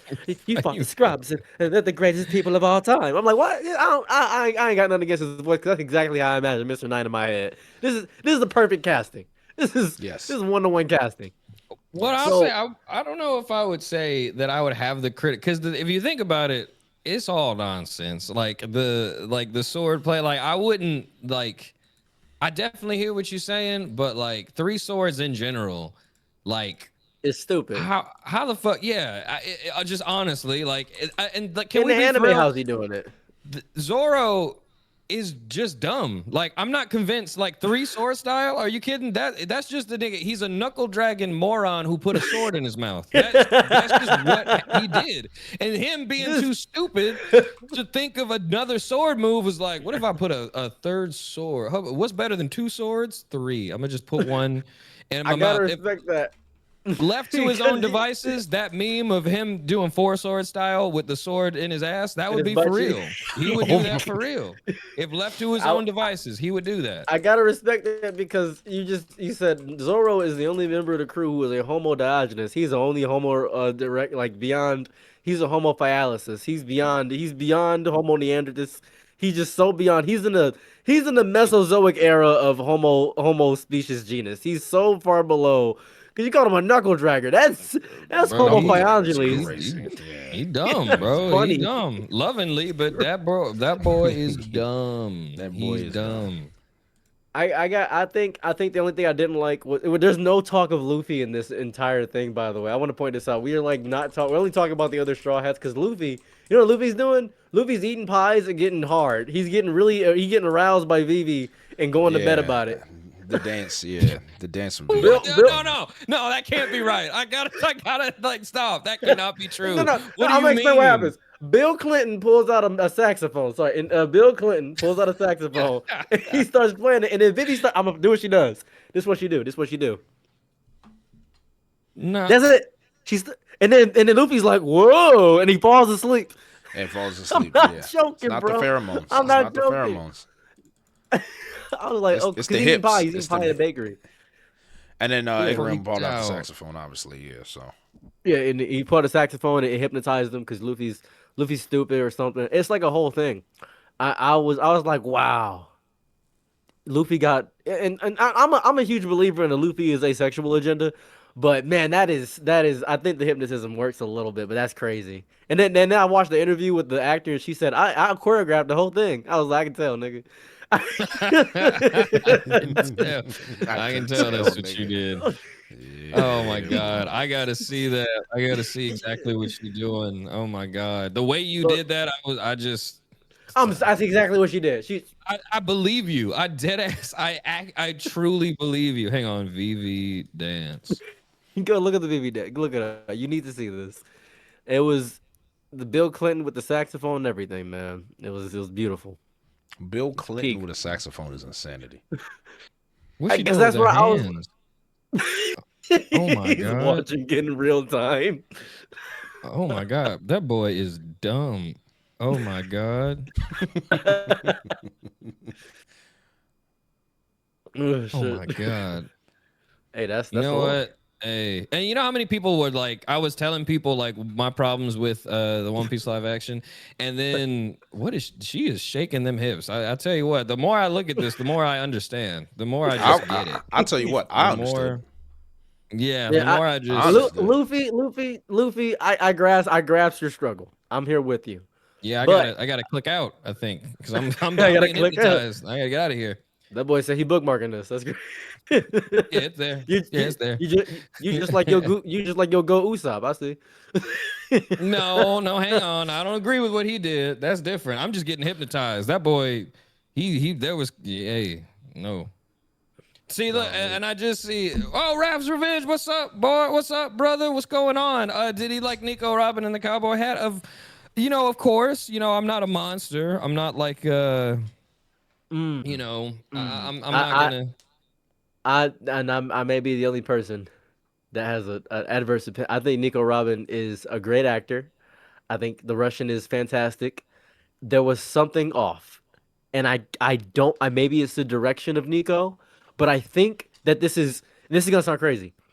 This is the most accurate Nico Robin to how she should be, and it's confusing me, and that may be confusing me. Do you know why? Because this is what I think it is. In every scene that I've seen of her so far, you can tell whenever the actress is portraying Nico Robin, there's various little things that she does. Her eyes, like, watch her eyelids, they move, like, they flutter a little bit. Like, you can tell there's, like, this simmering, I don't know if it's actual anxiety, but the reason why it feels so right for Nico Robin is because, like, the position that Nico Robin is actually in, being Miss All Sunday, like, not really saying the things that she really wants to be saying, like, not really in the position that she wants to be in, but she's just portraying, like, this character. To me, it really did feel like somebody who is, like, pretending to be somebody else, and I don't know if that's on purpose. I really don't think that it is on purpose, but there's little things that you catch, like, there's her tone that she uses in every line that she delivers. She's like, it's very Nico Robin. It's very, like, laid back, but, like, if you watch, like, the micro movements, like, in her face, you can tell there's energy simmering under that she doesn't, like, portray, either because she wants to or because she can't. And that's, it's like very kinetic with the acting, and I like that. Yeah, she's giving very femme fatale vibes the entire time, where she's like, I am playing the villain, but there's definitely something I am not showing anybody. And you get that vibe all the time because she's always toying with people. So when someone is always toying with them, you're never really understanding their true intentions. And I think she's like she's so much of a bigger flirt, and like for her own ends in the live action than she is, because she's still a flirt. In the anime, she flirting with everybody. She's like, too, man. When she got in Wappo's face, I'm not gonna lie to you, I was like, I'm ready. Like, I was just ready. I was ready to just give in to everything. I told the chat, I said, if she did that to me, she would ask for my social security. I'd give it to her. I'd give her my keys. I'd give her everything. Because it's like, you can't get that close to my face and look at me like that with that type of face. Like, you can't do that. Boy, it's too much. It was too much when for she me. Like, even just the way she's like, Monkey D. Luffy, I'm like, oh my god. Oh my god. And when she in that bar scene with Tashigi, when she walked in and she started talking to Tashigi, I was like, hold on, why you hold on. I was like, she's like, I know who you are, I know what you look like, I know what's going on. Little bird, get ready. I'm just like, what the fuck is going on of a woman right now? Yeah, just like dead ass. everybody should be folding. And low key, everybody, as soon as Nico Robin enters the scene, everybody just folds. It's you know, I understand. I just do. I understand. I gotta respect that. I gotta respect that. I think at the end of Whiskey Peak, Robin pops up and like Luffy cracks the thing. He's like, huh, and that's like an allusion to the movie, the Road to Lifetime movie. Was that it? What the hell was that movie? Yeah, there was God with Bullet. Douglas Bullet. That what a funny ass name. That's the most American ass name I ever heard. That's Douglas Bullet. Yeah, that's funny. Stampede. That's Stampede. That's Steven Shotgun. Steven Shotgun is crazy. It's like it's the same energy as Douglas Bullet has the same energy as Tony Chopper. It's the same. It's the same kind of energy to me. It's just strange. Man. What's the I'm gonna give this episode Whiskey Peak overall. I'm gonna give Whiskey Peak like a 6.5. I didn't like how they portrayed Luffy a lot. I wasn't vibing with it. 6.5. I tell you what, if they do that dance in every episode, I'll tell you what, that might bring the points up for me. I'll tell you that much right now. Good Lord. Good Lord is crazy. Yeah, I'd give it a 7. Yeah. 7. That's fair. Okay, so I think the next is what's the Little Garden. Little Garden. I'm gonna immediately just talk about the one thing I noticed that was really funny. So this episode is this episode 4 and 5 is Little Garden, or episode 4 is the end of all Little Garden? Is that all of it, or what is? No, 5 is the end. It's 4, 5, and then it's 4 and 5. 4 and 5 is Little Garden. Yes. Okay, so I'm gonna combine these two as one thing. I'm just gonna combine them as one thing. I'm just gonna talk about all Little Garden. Yeah. Just a lot easier. I think Brogy was the significantly worse actor for a lot of people. Brogy? I believe so. Unless I'm wrong, was the big nose one? The big nostrils. That's Brogy, right? Yeah, that's Brogy. People said that was. Yeah, people said that was worse. They said it was worse. I was confused hearing this because when I was online, I was confused hearing this, and that's why they said that they had him die instead of Dory, because in the anime Dory dies. That's a bad take. I don't care. It's so funny. I think it's a horrible take. That's just a bad take. That's a bad take, man. I like both actors. I thought Dory. I like both actors. I didn't like Dory, bro. Dory's voice just seemed so non-gianty. Yeah, and Brogy had that thunderous voice. He seemed a lot more like a giant. Where Dory wasn't bad, but he seemed weak compared to Brogy. That's how I interpreted it. So I don't know. Yeah, that's shocking. I'm shocked. You're right. You should be shocked. As shocked as I was when I saw my favorite character in all of One Piece, and this is maybe a shock for a lot of people. My favorite character is Miss April Fool's Day, Miss Golden Week. It's my favorite character. I love the 4Kids dub of Miss April Fool's Day, Miss Golden Week. I love this character. She's ruined in the live action. She's ruined. Completely ruined. Horrible character. How they ruin her? How they ruin her? So this is okay. Is you feel stronger about this or Tashigi? This is the most strong I feel. I think you feel like you didn't like Miss Golden Week. You thought she was horrible characterization of that character. Worst thing I've ever seen in my entire life. As soon as I saw that she was supposed to be this creepy doll person, I was like, oh, that's not my freedom fighter. That's not. I read that cover story and got excited. In the cover story, she's a freedom fighter. In the cover story, she look at the cover story for Miss Golden Week. She's a freedom fighter. She does not like Revolutionary Army. No, she's fighting freedom with colors, something like that. I think something like that. I don't really exact. She's fighting freedom. If you look up the Miss Golden Week cover story, she is like fighting freedom and saving people's lives and doing all this stuff. And she's becoming her true self.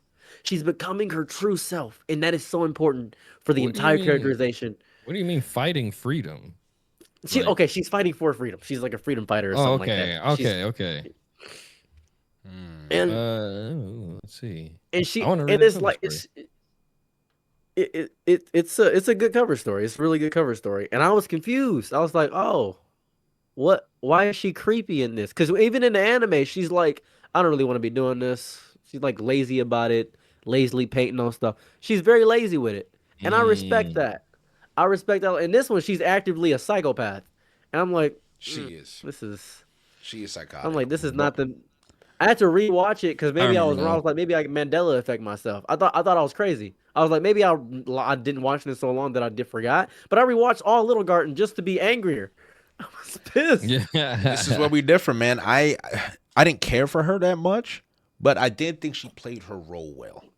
I think she played her role well. This is where we differ. I like That's that. fair. I'm a side character merchant. That's my issue. I'm a side character merchant. Ain't no issue. my That's what it issue. means to be a One Piece fan, though, right? That's what Right. it means. For That's what Oda real. said when he For made that real. post about just he wants people to be casuals with the story, which I think Oda. I'm like, you are a troll. Like that's toxic. Like you're not going to write about slavery and black people and fascism and then talk about lores and talk about priests and sacrificing themselves for his daughter with a terminal disease. And you're just like, I want you to treat it as a casual. I'm just like, why is he doing that? He's right? insane. He just I believe he either like thinks he has to say that or he's just literally trolling us. Like, yeah, no, we're just having fun. And then he continues to write like political like fucking like ideology and shit like that and shit just like some of the most dark themes in there too. Oh my god. I think it's because of people like us is why he makes those statements, because he hates people like us. He would never enjoy a conversation with people like us. We tell him something about his manga, and he'd be like, "I didn't even know that, man. I don't give a fuck about any of this." So that's what I was thinking, and I the way I interpreted it is he basically told everybody, "Bro, stop begging with my story. Like, stop turning my story into what I had never intended it to be." Because at the end of the day, here's the thing that I don't understand: you can't say take it casually, and then you got Indonesia and Nepal waving straw hat flags against their own government, and you like. Bro, take it casually, like he's got you've lost them, brother. It's over. That's why I don't believe that he's got a picture of Che Guevara in his office. He is not fucking. That's not for real. Like you know anything about that? You know anything about that, man? I don't believe that. I think Oda's for real. He might not be like for real, like trying to inspire people to like start a revolution, but he believes that shit. He believes that we should. I think he believes that we should. So I think he's just trolling. I don't think the Japanese people should take over the government, but. No. Anyways, amen. I think that's my least favorite part. Besides the entirety of the Mr. 3 fight was bad. All of it was horrible. Every single section of it. It was bad. It was bad. It wasn't good. It was not good. You know what I really liked about the anime fight, and this is my favorite thing about Luffy, and this would have been so good to put in Luffy's thing. If you have time, if you can look up Luffy defeats Mr. 3.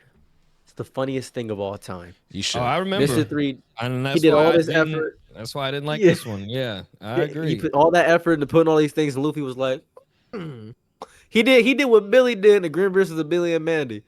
Because Billy will look at an entire situation, and he'll get it right on accident. Luffy was like, I can tell, and he just hit that nigga. That was early observation hockey. He just hit early observation. He really, hockey. And a lot of Luffy's winning fights is, I'm just gonna hit this man, and then they just don't come back. That's it. He just do. And he just hit him. That's part of the charm in Luffy, which is crazy because like if they would have gave that scene to him, I think I would have like been like, yeah, Naki, you did that scene justice. Luffy's like, he's just a hard person to get right, dude. I really do empathize with the situation that all of the characters are in. Like these are hard characters to get right. The Inaki Godoy situation is crazy. Yeah. Very much so. I'll give. Go ahead. Any thoughts on Usopp? Because I thought Usopp was really good in this. I thought Usopp was like the greatest thing about the show. Period. Usopp really, he was amazing. I thought from everything that I've seen, I really do like him. I thought that my critique in the first season was in the scene where he beat the fishman. I didn't like how that scene played out because you know how it's like a big scene in the manga and in the anime where he's like almost crying, like I did it, like I beat a fishman, like I helped my team do this, and like it's like a really emotional moment. And I didn't really feel like that translated well in like the first season, but I didn't get that feeling in season 2. I think that every scene that I've seen I really liked Usopp. I really liked him. Usopp popped up, and this is so beautiful. I cried. I shed real tears when I heard this shit, and it was I don't even know why I start crying. He was like, how do you fight without fear of death? And then Dorian Broggy has to go fight so he can give his answer. But later, when Broggy was dying, Usopp came back up to me and said, "You asked me, how do I go into battle without a fear of death?" Yeah. He said, "I don't trust a warrior who does not fear death." That was cold. The that most was cold, man. See, I was like, oh, that's the greatest shit I ever heard. And it reminded me of a book. It's a book called The Fifth Science. He said, I don't know is brave. I'll never know is heroic. And that's such a tough ass line. It harkened back to that shit so hard. That's tough. I like that. I love that. And it's funny because I really do think the writers, they had some moments where they did a great job with the characters. Well, I was like, oh, this is a good little. I was like, I need this Usopp. I was like, why are we getting better Usopps in live action? What's happening? Usopp popped back up. He said, I propose a duel with Miss Valentine's Day. He said, I propose a duel. And she was like, I don't like Miss Valentine's Day, by the way. I don't like her actor at all. Anyways, it's like, kill you. What you mean? And then Mr. Five, cold, by the way. I think Mr. Five is just cold. I think Mr. Five is just better. Maybe he's like, hey, Miss Valentine's Day. I don't know. Usopp pops. Usopp, because that's exactly how Miss Valentine's Day is in the anime, and I just don't like her. She's characterizing her perfectly. I just hate her. I think that's really. I hate her too. Don't get me mad. I didn't like her. I didn't like her at all, and I didn't think she was bad. But I don't like her. I said, bro, get this woman out of my face, bro. Like I'm sick of her. Just move on. Get the boogers out. This wax. Get the candle lock. Mr. 3. I mean, Mr. 3 was alright, but like. I'm not gonna lie, I was waiting for Little Boy to be over. Yeah, Mr. 3 is crazy because Mr. 3 did his best, and I think that is crazy because Mr. 3, the actors, they're amazing actors. Facial expressions. David Dastmalchian's amazing, man. He is great actor, yeah. But I think he needs to. This is gonna be a crazy critique. He got to be way more gay. Like if he was significantly gayer, it would be a much better experience. He's got to be gayer. Mr. 3 is a fairy. Like, there's gotta be Mr. 3 is this, and he was giving, I sleep with men. Like, nah, man, I need you to be like flamboyant, bro. I need you to be wildly flamboyant. That's flamboyant 2, as people think Prince is. But that is Mr. 2 needs to be wild gay. No, Mr. 2 is going to be. He can't, I don't think they're going to make him any. He's gonna be as gay as possible. Like I'm very curious to see casting as Bon Clay because I ain't gonna lie, they might as well just pick Jeffree Star or something. It better be a non-binary motherfucker. It better be somebody fucking non-binary. That's what I want to meet. You know what? That's the only thing I'll Clay black and they cast RuPaul as Bon Clay. That would be. Or fucking Coleman Domingo.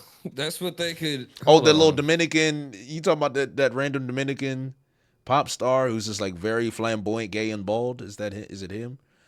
No. It's he was just in a Sabrina Carpenter video. What else is he in? Running Man, Madness, Fear of the Dead. What's like a thing out? Or either Coleman Domingo or the black dude from Severance. I'm like really. Oh, Mr. Milchick. Mr. Milchick. He said RuPaul and I lost it, bro. Yeah, I mean, RuPaul would be crazy. I'd die. I had to mute my mic. RuPaul would actually crush it. Like, actually, hang on a second. RuPaul would actually crush. RuPaul would crush Bon Clay in a heartbeat. Either RuPaul or Jim Carrey would go crazy. Those are the only two. But for two very different like performances, they would both crush it for two different reasons. They would both crush it. It would be beautiful. I think if they could get Jim Carrey to be. Oh wait, speaking of this is because of the Drum Island thing. When I heard Turunga Leela, I was like, is that Turunga Leela? Freaked out a little bit. I was like, what the hell? I was freaking out a little bit. Yeah. That's Correa. Dr. Correa is Turunga Leela. I thought that was Katie Seagal. Katie Seagal. Yeah, that's her. That is Katie Seagal, and that's Turunga Leela, dude. That's Turunga Leela. What is Turunga Leela? That's the thing. I don't know what Turunga Leela is. Futurama, Leela. Oh, Captain wait. Leela from Futurama. Oh, Leela. Oh, if he says Layla, I would have understood. Okay, I was like Turunga Layla. I'm so sorry. I'm saying her full government. Yeah, that's like her last name. Yeah. I don't think. What I keep doing, because I'll be like, man, my boy Anthony Helicopter is in the series, bro. I love Anthony, and they're like, who the hell is Anthony? I knew her voice was so familiar. I said, I feel like I've heard this woman's voice before. Yeah, man. No wonder she was so good. No wonder she was so good as Yeah. That's a real actor. They got some real actors in this bitch, man. So I like how you're implying that Luffy isn't. Go ahead. So I just want to did any of y'all find Katie Seagal's Correja bad for whatever reason? Was I just alone? I'm just wondering if I'm a weirdo or not. That's it. I was looking at it and I was like, maybe. I was kind of like, I think I would. I don't know. If I'm weird, it's fine. Just let me know. I was just really. I'm with you. I'm with you. I didn't know what you meant by bad first. That's why I didn't say anything. I was like bad actor, but you. I was looking at her and I was just like, being a sugar baby don't sound too bad at all. That's not what at I was all. thinking. Not at all. I don't think you'd have to. I tell you who I want to. Yeah, you don't have to coax me. I tell you who I want to be cast in One Piece. If they should give Anne Hathaway a role, oh my God. Don't do that. Don't do that to me. As who? Don't do that to me. Oh my Don't do God. that to me. Who gives a shit? I don't care. Maybe Boa Hancock. I don't give a damn. I don't care. No, you chilling. Because I was struggling enough. I was struggling enough with Vivian Robin the entire show. I'm gonna be honest with you. I was fighting for my life. Yeah. Cause I love brown women. I love me a good brown woman. I also love me a good Slavic woman. So it was really hard. Well, Eastern European. Yes, it was hard. So I was struggling. I want Miss Merry Christmas or Miss Groundhog Day. I forgot her name. I think it's Miss Groundhog Day or something. Miss Merry Christmas. I want her to be Halle Berry for some reason. I think that'd be the funniest casting of all time. That is insanity. That's the girl. That's the girl that keeps stomping her foot. The girl the mole. She keeps stomping her foot for no reason. Yeah. The mole. Oh my gosh. I don't know. I immediately thought of Miss Monday, and I was like, "You want her? I mean, that'd be funny. That'd be funny as hell if we cast Halle Berry in that." I think Little Garden was. I think the set for Little Garden was really good. I think it was probably the weakest part of the entirety of season 2. I think it's probably the weakest. I'm gonna give episodes 4 and 5 collectively. I didn't like. We could talk. The Mr. Prince scene was okay. It was okay. Yeah. It's fine. Yeah, wasn't exciting. Wasn't as exciting as I would want it to be. Yeah. Does he call himself? Does he tell Crocodile that he's Mr. Prince? Yes. Or does he do that in the story? Or am I tripping? Yeah, he does. He does. He tells him like on Little Garden. He tells him. Yeah. Yes. Okay. Okay. Yeah. Because I thought that was somebody was explaining that to me, and I thought because I remember the scene where Sanji was on the phone with him pretending to be Mr. 3, and so I was thinking of that scene, and then like, so I was just trying to make sure like if he actually did that, that'd be crazy if he did. He did do that. That was, and everybody was saying, Oda's a great storyteller because it shows that he was a prince in the Vince Smoke thing, and everybody was like, he's foreshadowing so much. His man, I want to rise foreskin or something. I don't know. They were going crazy for Oda. The saddest thing is that's true. That's true. He was foreshadowing. He was, like. Or maybe he was making it up along the way. The problem with Oda is if it works as well as it does, it don't matter no more. You could do whatever the fuck you want. It don't matter. You can't do nothing but call it amazing whenever it works like that. Yep. 100%. It's how I feel about all of Dragon Ball Z because I know this is going to be a very controversial thing. I think Akira Toriyama is the worst writer in history, but I think he's an amazing paneler and an amazing fight choreographer. But I think he can't write a story. He can't write his way out of a cardboard box. But I think in terms of like everything else, he's amazing. Let's give him more credit than that because he wrote himself out of boxes before. He just found himself in other boxes. Like he's bad at staying out of boxes and getting out of it. But he was box merchant. He was a box merchant, but he was like that's the way he wrote. Like Oda had the ending of One Piece since he started.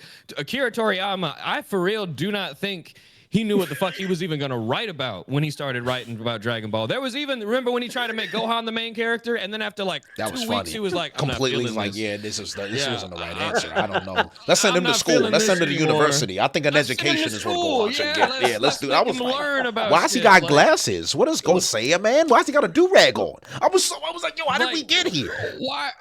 it was to the point to where his character regressing and like because I really love Gohan's character. I don't even think it's wrong for Gohan's character to go back to school and do shit. I just think it was funny that he couldn't write a way to just keep him involved in the story. Like you got to make him put him in the school, and then so to that point, Sarah was like, I got it. Like that's why I'm not gonna fight you too hard. He wrote himself into a box, and he didn't care to get out of that one. He was like, well, Gohan, you're hoed. That's literally what he just let Gohan go, and I don't like that, but you know, a lot of people do that.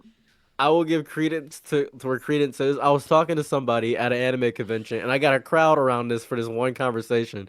There was like, so why do you think Gohan, wears a do-rag? And I said, that's obvious, dummy. Because he's showing that when white people from the country get into a school system, they're influenced by hip-hop immediately, and they don't know what to do with it.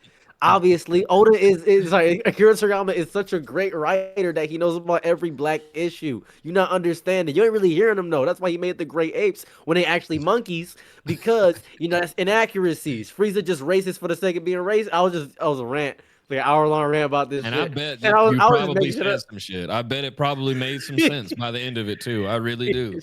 It sure did, but it was all worthless garbage because Akira Toriyama did not intend any of it.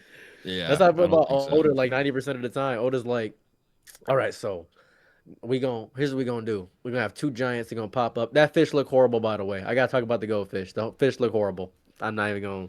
The Hakoku sovereignty was terrible. Like, we don't even need to go into that. That was just bad. That was bad. It was. I think people praising it on Twitter. They was like, "This looks so cool." I'm like, "You are brain dead." See, that's what I was saying at the beginning. Like, everything that we're watching right now. Let's say that we enjoy all of it, all of season 1, all of season 2. What is then the plan? What are we doing? Like, what does that mean? Like going forward, like what are we doing here? How far are we going? What does that mean? Like, what are they going to cut out? Because I'm gonna be real with you. Do you guys think we're doing Skypiea? If we can get Eminem as Iniru or Enel, we're getting Skypiea. How much money that's gonna cost to get us in the sky? I think they could spend the money, but like, are we gonna go there for real? You know who they should get for NL? They should get Tommy from Power for NL, bro. Tommy from Power as NL would be hard, but he needs to play the character as Tommy. He can't. Don't even play NL. Just be Tommy. That's it. There has to be. Don't just be. Just be Tommy from Ghost, but as NL, and that's it. There's got to be somebody has to already. Let me see if that's already like a thing. Now I have to see somebody do some fan art of this motherfucker as a nail. What's important is the fact Ohm, the person who fought Zoro. It has to be Michael Jai White. It cannot be anybody but Michael Jai White, from the person who played Spawn. We need either that or Tyler Perry. Wait, for who? Who are you talking about? Ohm. Which one? The bald dude? We need. I need Tyler Perry or Michael Jai White. That's who I need. Or Mr. Brown from the Medea movies. Mr. Brown is Mr. Brown is bro.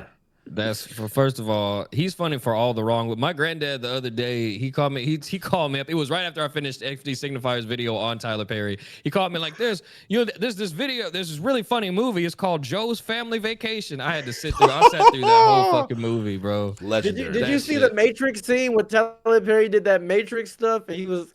Do you see that? The Matrix scene, bro. Tyler Perry is shameless, brother. I cannot like. In the same sense, when they pulled over and they was just like, "Now pick that cotton boy," I was like, "Why are we doing this, Tyler Perry? Why are you doing this?" The scene lasted like 9 minutes. He was like, I swear to God, it's at least like a 2-part scene where he's like, "Pick that cotton boy, pick it," and the kid is like, "Why are we doing this?" And he's like, "Just pick it." And then we go straight to the bar where we get into a Matrix style fight with all the racist white people. I'm like, he just doing shit, bro, and we giving him the money to do it. Oh my God. Black excellence. Yeah. Oh my gosh. Oh my God, it's so good. It's like for real, do you guys think we would skip Skypiea, or do you think we're going to Skypiea for sure? We're going to Skypiea. We're going to Skypiea for sure. Okay. If season 3 does good, all right. If season 3 does good, and like everybody's like ranting and raving about season 3, we're gonna get Skypiea, and I imagine if it goes really good, we're gonna end at Marineford, and then Oda will say, "All right, guys, we're done," and then he's gonna die of gout. Okay, I'm knocking on. Don't even stop. And then the second thing I'll say, yeah, thank you. My God. The second thing I'll say is, I don't even think we're gonna get to Marineford. I think we're gonna get to Enies Lobby. That's my prediction. I think we're gonna get to Enies Lobby, and then Oda's gonna pull the plug and be like, all right, no more. Because now think about what happens after that. They would have to commit to Saba Odi, Impel Down, Amazon Lily, even because that's a big. How the fuck else would he have gotten into Impel Down? There's a lot of stuff they would have to do. And then it just becomes, I don't think people are going to be thinking hard enough. So it's either going to fall off. If they don't end at Enies Lobby, it's going to fall off in a way that nobody's going to be able to pretend that this shit is good anymore. It's going to be, it's going to be so You know what bad. I want? I want this. This is what I want. It's going to mess up everybody's week. I want them to end on Marineford, but I want all the actors to be on Marineford and them to beat the Admirals. And I want Ace to be saved. And I want Sabo to pop up. Oh my God. I want full fan fiction. You just trying to hurt me and Jay just on this phone call. That was the most painful thing. He wants Disney Piece. That's it. You don't want One Piece. Yeah, he wants Disney Piece. Unfiltered Disney Channel. What is that, bro? See, it was funny until he said Sabo was gonna come out. I would lose my fucking mind. If imagine they save Ace and Sabo comes out and I'm here too. Like, what the fuck? Man. I just don't understand, bro. Oh my God. Because you got to get through. Thriller Bark and all of that to get there too. And I'm just like, okay, man. Like, I saw a crazy thing on Twitter. What did a dude say? He said, we need to get an AI Martin Luther King for Jinbei. And I was like, what is this statement? They should put him down. Whoever said that, put him down. Just put him down. Just let him go. Get him out of here. Yeah, just put him down. Put him down, bro. Euthanasia. He got to go, man. I don't know what the plan is. I don't get it. Luffy. Yeah. I know you're gonna find the One Piece. I know you want to save your brother Ace. I'm a member of the Pirate King's crew. I do not tremble when talking to an emperor of the sea. Oh my God. It's gotta end. Oh my God. I can't take it. Oh my God. Oh, okay, so I think episodes 4 and 5 of Little Garden. This is gonna sound, I'm giving it like a 5. We give it like a 5 or something. That's horrible. I didn't like it at all. Yeah, 6. I give it a 6. I like Usopp. I like Broggy. That's about it.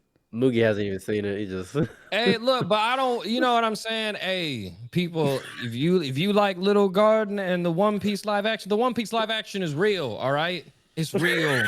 It's real. Much higher.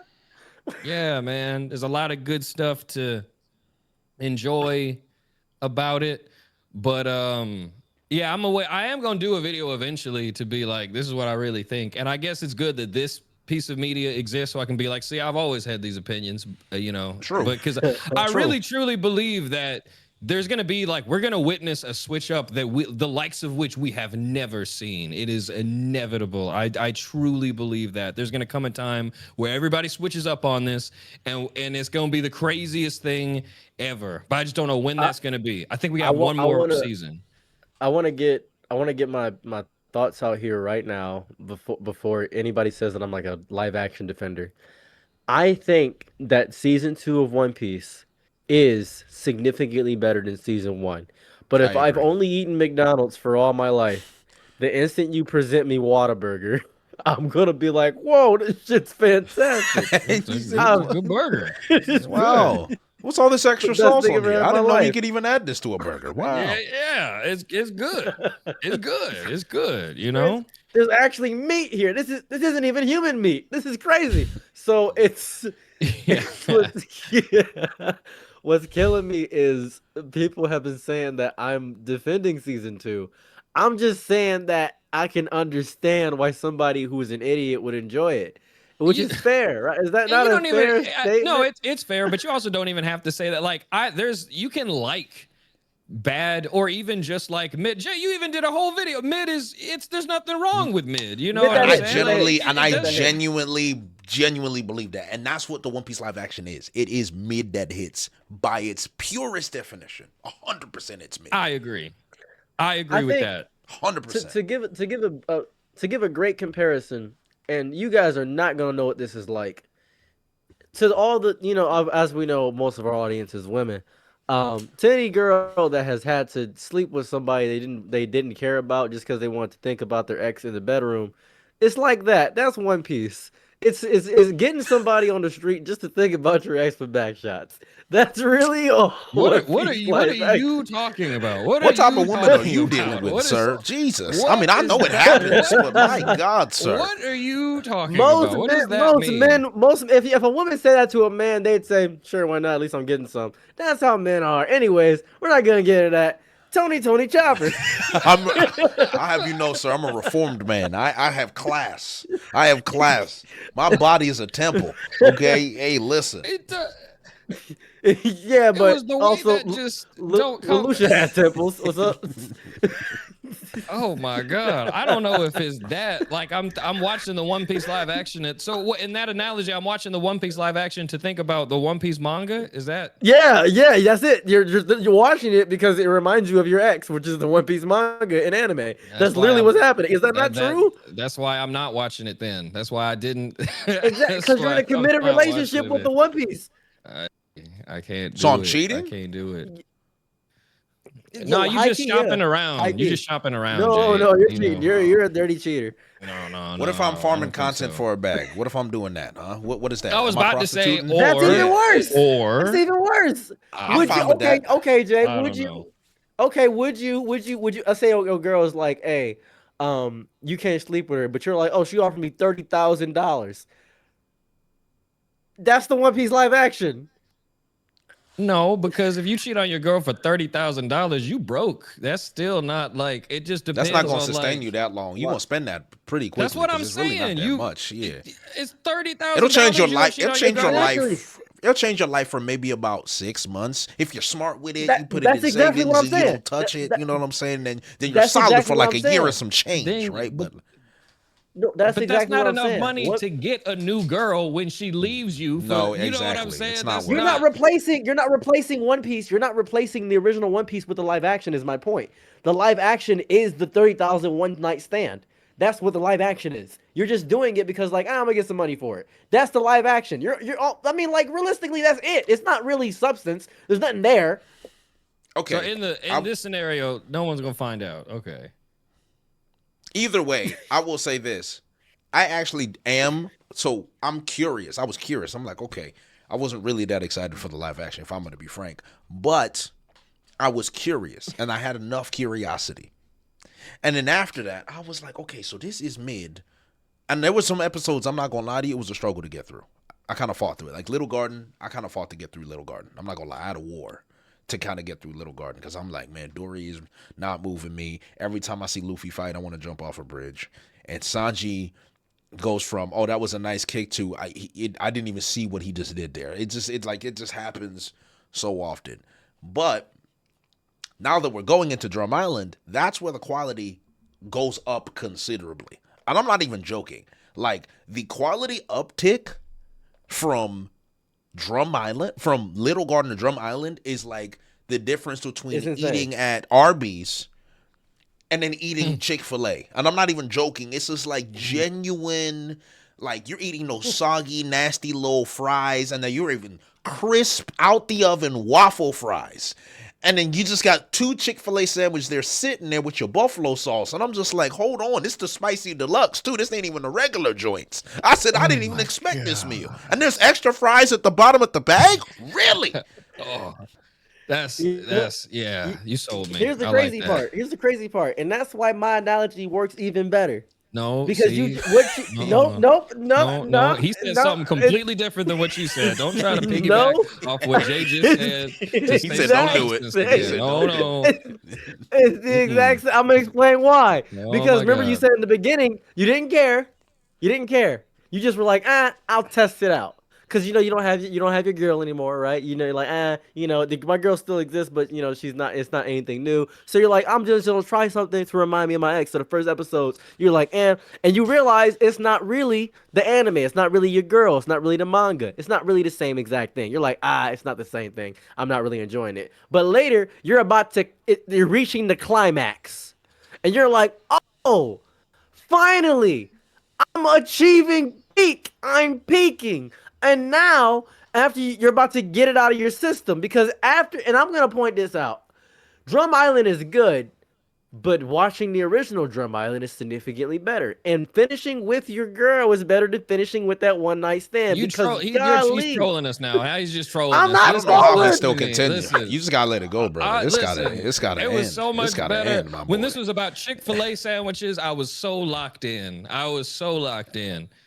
Oh my gosh. You could, you know what? Maybe we're just not here. Maybe I'm just not hearing you. Maybe that is exactly the same. I think again, I just know what situation I'm avoiding, and I know I would eat Chick-fil-A. That's all I'm saying. Right. Tell you what, Jay's right about the Chick-fil-A, and I'm gonna give him his credit where credit is due. Because Chick-fil-A is the only place where you order on DoorDash, you get your straw. That's pretty much. That is 100% true. Yes. They will make sure you get that straw. They will get you that fucking straw. They will. Hell and high water to get that straw. Yeah.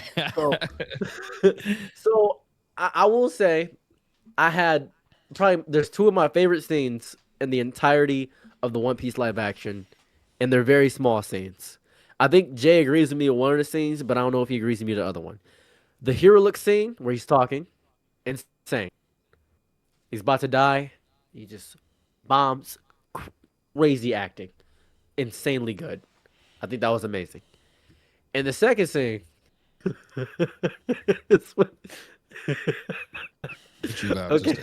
Sorry, Zoro is talking to Usopp. And he's like, man, what should we do, man? And Usopp's like, bro, shut the fuck up. Usopp crashed out. He crashed out on Zoro. And my chest hurt. I said, there's no way he just talked to Zoro like that. I was like, yo, what's up with him? Like, he just lost his mind on it. What did he say exactly? That sounds funny as hell. He said, Zoro, go find something to do and stop bothering and breathing on my neck, bro. I was like, what? Usopp saying that to Zoro? Yeah. He little broed him. And then Zoro was like, he's like, you could have been nice about it, man. I'm sorry. I don't know. He put the beer next to me, so he could have been nice, I guess. I'm just... Just slid the beer over to him. He said, "Yeah, all right, we cool. I guess, yeah." Like, if you could just watch that scene, just watch that scene of like Drum Island. And Jay, you were saying about the sliding. Go ahead. No, the apology was just he slid him a beer. It's like, yo, my bad, bro, and that was it. And Zoro was like, "Yeah, we cool," and that was it. That was the end of the whole altercation. And I was like, okay. That's funny as hell. Was he under pressure or that like what the fuck? It sounded like there was like what part of Drum Island was that? He was making tools in a shed, and Vivi was next to him, and Vivi was like a third in a couple that wasn't supposed to be there. Like when you see your friends in a relationship having an argument, and Vivi was like, Yeah, you just don't know what to do. You're just like, yeah, I'm just gonna, It was at the beginning when Luffy and Sanji and Nami went out to go find Date Kuroha. So that's because they were like stressed out about Nami and the wind. So I think there was a lot of stress and last and all that. Gotcha. So that's where it was coming from. Gotcha. That makes sense. But the way Usopp delivered that line, bro, it didn't even feel like One Piece. It just felt like he was like pissed with the actor. You felt it. I was like, wow. I was like. I like that. I can't wait to finish it then. Is that where the season 2 end with like at the end of Drum Island? I should tell you it does, but I should explain two things to you, and this is so important. Okay. Anthony Helicopter. I have never enjoyed his backstory until this iteration of it. And that is crazy to me. Really? Because his backstory is amazing. I'm a world-class renowned chopper hater. I'm like one of the like, when you think of like Gordon Ramsay and all these cooks, like I'm up there in terms of chopper hate. And I've always say Chopper in Drum Island was great. The moment he leaves Drum Island is where this is where my slander just peaks. So I'm shocked to hear you say that you didn't like his backstory because it's the best thing about him, which is funny. That's crazy. I will explain. I will explain. So with Big Anthony, right? Big copter, big chopper. I I had watched it maybe 12 times because I was confused. Why do I care about Dr. Hero Look at all? Because he was poisoning people, he was testing things out on people. He seemed like a real piece of garbage. I was like, this guy is like the worst person in all of Drum Kingdom. I hate him. And I was like, oh, he saved Chopper and helped him out and bandaged him. His first real work of being a doctor is that. And then he lied to Chopper and was like, yeah, this mushroom is the skull and crossbones means that it's actually cure all. It's actually good, causing his own death. And I'm like, yeah, you're an idiot and deserve to die. I guess I don't really like you. You poison people and you're stupid. So that's really the thought process I had for Hero Look, and that's it. Am I incorrect? Like, and you're talking about the original, like the actual Hero Look, Yeah, right? in the original. Am I incorrect with that? Is there something I'm missing? Yeah, like he's a little bit of Quack. like a break. Yeah, quack. Basically, that's a better way to say it. And he was doing some questionable shit. I think that's fair. He was definitely doing like some crazy shit. You know, if the emotions don't get you, then you just see him as like a crazy old man that's like breaking into people's houses, treating them unprovoked. He's like, you know, and he wasn't even a good doctor, right? Like, so he was just kind of like going in there and like making things worse, low key, a lot of the time. So it's like, yeah. I think that's fair. I think the main emotional draw is like who he was to Chopper. I think that's why a lot of people like feel. Oh, that's what I was supposed to feel. Hell no. That's exactly. Hell no, no. That's not even changing my opinion. That's not. He can die. He deserves death. I was so happy when he died. I was like, yes, great job. This is the worst doctor on this fucking island. But characters, I wish he died twice.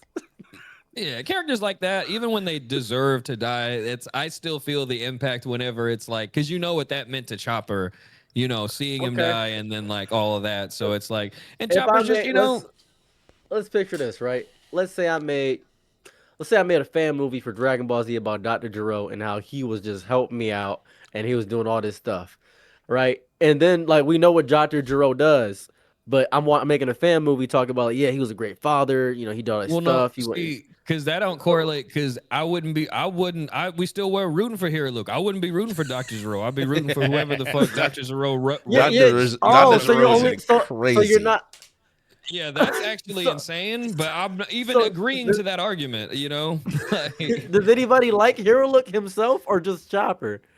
I like Hero Look. I mean, I guess you know. Okay, he likes Hero Look. That's something. I feel like Hero Look is a piece of shit. I think he's the worst. I think he should get killed by Blackbeard 10 times over. I think he should get resurrected. You sound like you had a really bad run-in with a doctor one day, and you put all of that on the Hero Luke. Like this coming from someplace personal. I can hear it. Yeah, I can hear it. There's a Hero Look in his life. I know there's a Hero Look in your life. There's gotta be. No, he went into people's houses and ruined their lives. Everybody was like, "Get out of here, you crazy son of a bitch!" And he was like, "Yeah, I'm testing out new spirits. I'm testing out new serums." Like he was. No, yeah. Was he not? No. Am I wrong about that? No. Emotional draw. You're right. I just don't share in the hate you have is coming from some place visceral. Is all I'm saying. Like, you're right. He was wild, and I just like you hate him like I hate Absalom. So that's what I'm trying to like. I guess. Yeah, I get that. You know. Okay, but to be fair, this is just my take here. I like Chopper. Big Anthony, I'm saying his whole government because I know him personally. I like Chopper. I like him. But the issue I have is that I can't get behind his emotional pull because the person that taught him was an idiot. Like he later learned actual medicine from Dr. Kureha, and that was much more impactful and that was much more for his actual character. The only thing he got from Hero Look was his love of medicine, which was built on the facet of a lie. And then he got his love of piracy, which he thought all skull and crossbones were good. He was just an idiot kid who was learning new things. And Hero Look wasn't brave enough to explain the truth to him because Chopper was too much of a child. And that's all I got from his backstory, was the Kureha was the bigger emotional draw. That's it. Yeah, I mean, all of that could be true. I can see that point. You know. Yeah, I can see that point. Yeah. I can. If you want to look at it from a that's different fine. outlook, if you want to look at it from a different outlook, I can see that point. I think for me, and I don't want to speak for you, Goofy, but I think for me, I think it was more of just the man that he was for a Chopper in that moment. I respect because I love the father. I'm a father-daughter, father-son gimmick merchant. I love good fathers. It's one of my favorite things in story, period. Every single time. That's why Kuma my goat forever. So like when I see a wounded animal, a wounded child, disrespected, and someone just showing that modicum of kindness and then instilling hope, joy, just an outlook outside of total despair, I'm always going to have respect for you for just giving someone the mental rehabilitation. Because in terms of a mental doctor, Kuriha's not good at all. Kuriha's an awful mental doctor. He just does not help you at all. She's not good with emotions. But Hiriluk emotionally restored Chopper. So he was able to actually have dreams to become a doctor, because God knows if she studied over Hiriluk, he would have killed many people, scores. He would have been an actual serial killer. So like we can all just agree on that. It would have been an awful experience in general. So that's what a dad, like, even just to like step up and like try to raise a person and then to help them with their dreams. I think, you know what? That's gonna get me every time. Like whether you want to kill him or not, Saros. I just Hiriluk is the spark for all of Chopper's like imagination and his desires. And now I upon seeing the live action, and this is probably the biggest point, I respect Hiriluk because of the live action now. Okay. Seeing him as, this is gonna sound crazy, seeing him not as an anime character made me like him a lot more.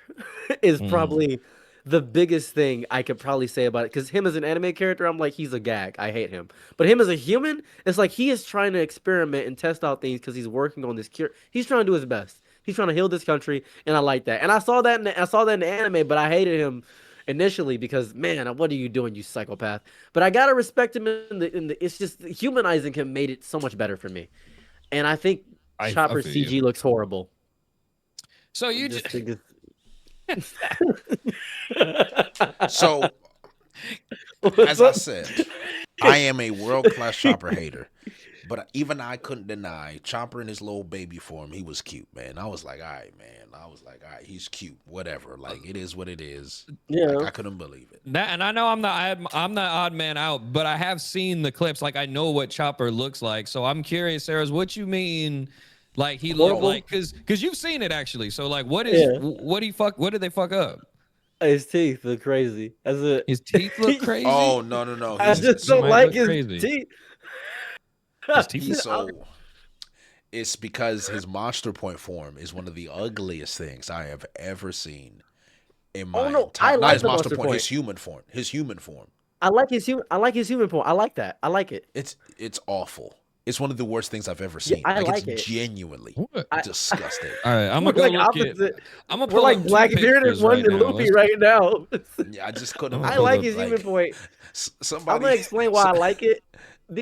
Go ahead. I was laughing because when he was running in his human form, somebody in my chat said, "Why you running like a tight end?" And I just couldn't. I couldn't get that. So we started calling him Gronkowski for the rest of the show and everything. I just is the person in the Chopper human form suit, is that a woman? Am I stupid? I have no idea. I don't know. It's someone looked that up. Someone figured that out. I think it might be because the voice in Human Point is crazy. There should be a different voice for Human Point, I think, because is it the same voice? Yes. It's the same voice. It's the same Baby Chopper voice in Human Point. And he should have a different voice, I think. Even his teeth are uglier in Human Point. Why is that? I thought I like it because he looks like a creature. He looks crazy because people were scared of him. And watching the anime, I'm like, you shouldn't be scared. He's just kind of fuzzy. And in live action, you should be scared. You should be scared. Yeah. This is the Grinch. Fuzzy. This is the Grinch. You should be scared of him in the live action. I look at him and I think this is a horrifying creature. I don't like him at all. He should die. That's That's funny. what I One think. of the things From that, I said in you the know chat, what? I would have shot him. I said I would have shot him too. I ain't gonna lie. I would have shot him. Yeah, what is that? Yeah, And and I like he's got a it. 6-pack. Why does this? Yeah. That's what I'm trying to say, bro. This I is- just would have shot him. This is uncanny as hell. Oh my god. And I think that makes me hate the smaller version more because they can actually do good. And it's by association that I hate the small version because I've seen the big version and I'm like, this is crazy. But the little version could be better because the teeth look crazy and I'm stupid. I think the teeth look insane on both forms. Maybe Nah, I'm he's dumb. cute as hell right here, man. I don't know He's what, adorable. like, even. I want to watch him do a little, like, get down, Chopper. Dance. Get down. Yeah, you want to see a little dance? That's rooted in racism, fella. You're canceled. Get down. Look at him. Oh no, look, no, don't do that. Look at him. He is dying to do a little shuffle. He's dying to do a little jig, perhaps. Do a little Hey. We're gonna get you one day. We're gonna get you one day. I think I I think Turunga Leela is fantastic as Kureha. I think that is. This is my issue, and this is what I'm discovering. You cannot have actors that are too good next to actors that are Luffy. See, look. You Look, can't do it. I just, yeah. I mean, again, I do not want to hold the actors. I think all of the actors, if given better dialogue and better direction, I think they could probably. It's crazy because by saying that, I'm hoeing so many other people. Like by saying that, I'm basically saying like they're doing. Somebody's doing a horrible job, but they're doing fine. But like they're doing fine. Yeah. You're giving yeah, these so I don't want to say participation that trophies. either. But it's kind of crazy when you got actual actors in that bitch. Yeah, that's what I'm saying. Like Katie Seagal, like David Dash Malshin, like fucking even I mean, like, because I didn't see Emily Rudd in anything else before this, but like she, you know, She's good. She's good. she's good. The one thing I It- wish that she was more of is like Nami for me is like louder and meaner. I wish she would kind of be that, you know, a little bit louder, a little bit more. I like her. mean. I like it that she's not mean. Well, that's I'm very misogynistic. happy. I think you should. I think we're gonna cancel you twice, actually. I think I'll take that on the chin because I like it because it's more human. Because I hate the anime nonsense where you're like, oh, I'm gonna punch you in the head and oh my god, wait, I just remembered. Why is Luffy taking so much physical damage? Wait, what is Luffy is getting hurt by punches like regular people, no hockey. Yes, He's just getting hurt. Hey, Severe yeah. Hang on a second. I didn't even think about that. He's That's getting crazy. really hurt. Like, there's some moments where I'm like, okay, somebody's smart to use like a knife, but other moments, some guy's punching him in the face and he's like knocked out. I'm like, how did you get KO'd? This Yeah. I don't people know. are That's concerned what for they give me. Luffy when he's fighting Wapple. Like Wapple's fighting him, and they're like, "Oh, watch out, Wapple's super strong." Wapple? Are you fucking? Well, who They said gotta that? go. Which one? Who said that? Who is it? Who was worried It's about either him? Vivi. It's either Vivi or the guy who turned into a bison. What's his name? Durbin? I forgot his name. Oh, Damn it. okay. That could be because they don't really know, you know, Luffy like that. I would be worried if like Zoro or somebody said it. I'd be like, this is egregious. This is fucking Well, egregious. Emily Rudd was a concern for Luffy. That wasn't Nami. That was definitely Emily Rudd popping in like, "Hey, you're not supposed to come in this scene." And Luffy was like, "What? Come on, I'm Luffy." like he's just lost on set constantly. Like I'm just here. Don't I have the power of a condom? I can stretch. This is great. Do whatever I want to. I was serious. It's crazy. I'm confused. I'm just confused because Wapple shouldn't have been. And Jay, I want your opinion on this. Okay. When Wapple opened his mouth, and Yes. and when after he bored his soldiers, Yes. tell me how you feel about this thing. How do you feel about that?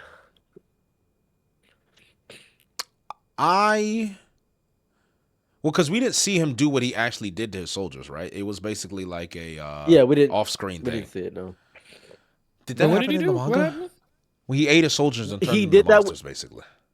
He did that with Chess He- Merimo, and that's it. Yes, he only did that with the two people, but he didn't do that with Yeah, I don't. His I rest mean, of the soldiers now. I don't know, man. It was odd. I didn't care for it.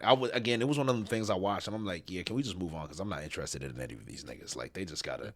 Zoro was about to die. Zoro was 2 seconds away from death. Against who? Against no one. Wapple's didn't have a name. Wapple's random soldiers that were all like impervious, because as long as Wapple's still alive, you can cut him, knock him down, they'll get back up. And I'm just like, okay, so we're just playing like what are we doing here? Like, Wapple is this big of a threat? Like, this is. And I know they had to add tension. So again, like I know we can't just keep saying, "Oh, he shouldn't be a threat," right? Because it's for the tension. It's not a weekly series like they're saying. But like, I just didn't care for it, like, at all. Like, I never thought Wapple was a threat ever. I want to get live action Power Scales, bro. I need them. Bro, can you imagine? That would be funny as fuck. That would be so funny. That would be so toxic. It would be so toxic, bro. I would say this. You think so? I don't know how you can dig yourself into that. Like, how do you fucking like how the fuck do you have any ground to stand on in that? Like, that has to be just funny. If you toxic in that, oh my god. People find a way. Trust me, you know that. People find a way. They find a way. I believe you, right? Yeah, I believe you. Oh my god, we should have a live action agenda report cards. Ooh, that would be a great little. That would be funny as fuck, oh Jay. My god, Jay, that would be so I would fucking slander funny. Luffy like, oh my god, it would be a spiritual slander. Dear oh my Lord, that oh would be, my god. Yeah, no, that would be. I can see it now. And Naki Good Boy is gonna be the top. Yes, memes would go so fucking stupid. Monkey D Wahoo instead of Monkey D Luffy, bro. Like Monkey D Wahoo. Just, oh my god. Monkey, I guess I'm dead. Wahoo. I keep thinking about that scene. I really fucking didn't like that. My god. There was one time in Luffy where Inaki's Hispanic accent came out, and instead of calling Arabasta, he's like Arabasta. I was like, yo, what is going on? Is that Luffy? Is that Fernando Cortez? Like, what is going on? Like, is it? I was like, Monkey D Cortez. That's what I saw. I was like, I told you they just. The least direction on the set. Just do whatever you want, dude. Like, for real. Whatever. And I'm not going to lie to you. I was rocking with it. I was like, yo, Spanish Luffy on fire. Can I get more of this? Like, give me a little, yeah. I wish you would do random line deliveries like that all the time. It would make me so much happier. He said, I will fight for my friends. And you just hear a Spanish guitar in the background. I'm like, yo, Spanish Luffy is fire. Hold on. Hell yeah. Hell yeah. It would make a little bit of sense with the indigenous dad he has, because his dad was like his Aztec ass. Bro. Have you seen? Because you guys have all seen 300, right? Yeah. I love 300. Yeah. So you know King Xerxes, man. You know how King Xerxes spoke just like Xerxes. I said, what is this Xerxes gimmick we're running? Leonidas, you must join me, worship me. I was like, whoa, okay. Where are the mortals? Like a heart, because he definitely for real did sound like King Xerxes for sure. But immediately I thought like he sounded like it kind of felt like an Assassin's Creed 3, like Connor, the main character. Like, it kind of sounded kind of like that to me. So I was almost wondering, like, is Oda trying to tell us the dragon is Native American? Because you know what Oda does? In everything that he makes, like, whether it's like a movie where it's outside of the One Piece story, he'll leave like breadcrumbs for the actual story. Like, he'll leave Easter eggs and shit. He did that in the movies that came out. Like, he'll leave like little, like in a One Piece. What's the movie with Uda? Road to Laughter. Film Red. Film Red. Yeah, in Film Red, it was when we got like the scenery of like Shanks in the chest, and then later on he just like showed us like, no, that's totally canon. Shiki was introduced in the movie, and then later on it's like, oh, that's actually a real person. Like, Oda's like, my theory with the One Piece live action, Oda's trolling us. He's gonna like put so many things that reveal the end of One Piece in the live action. It just in these opening. He's already laid the groundwork. Bartolomeo should not fucking be here. Garp shouldn't be around right now. He's already showing us, hey, I'm gonna do some different shit. So he's desensitized us. So when something happens like that and that it gives us a big hint, we're not even gonna pay too much attention to it. Now, funnily enough, canonically, Bartolomeo is supposed to be there. Canonically, he is there. He's looking at Luffy. Yeah. I'm just talking about the scenes that we got. Like he's not supposed to interact. The interactions. Yeah. That's what I mean. Yeah.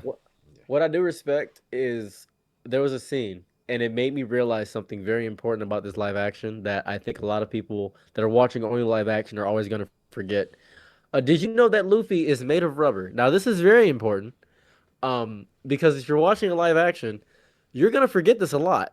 Because my wife was watching it with me, and we were at the scene where they were climbing the mountain, right?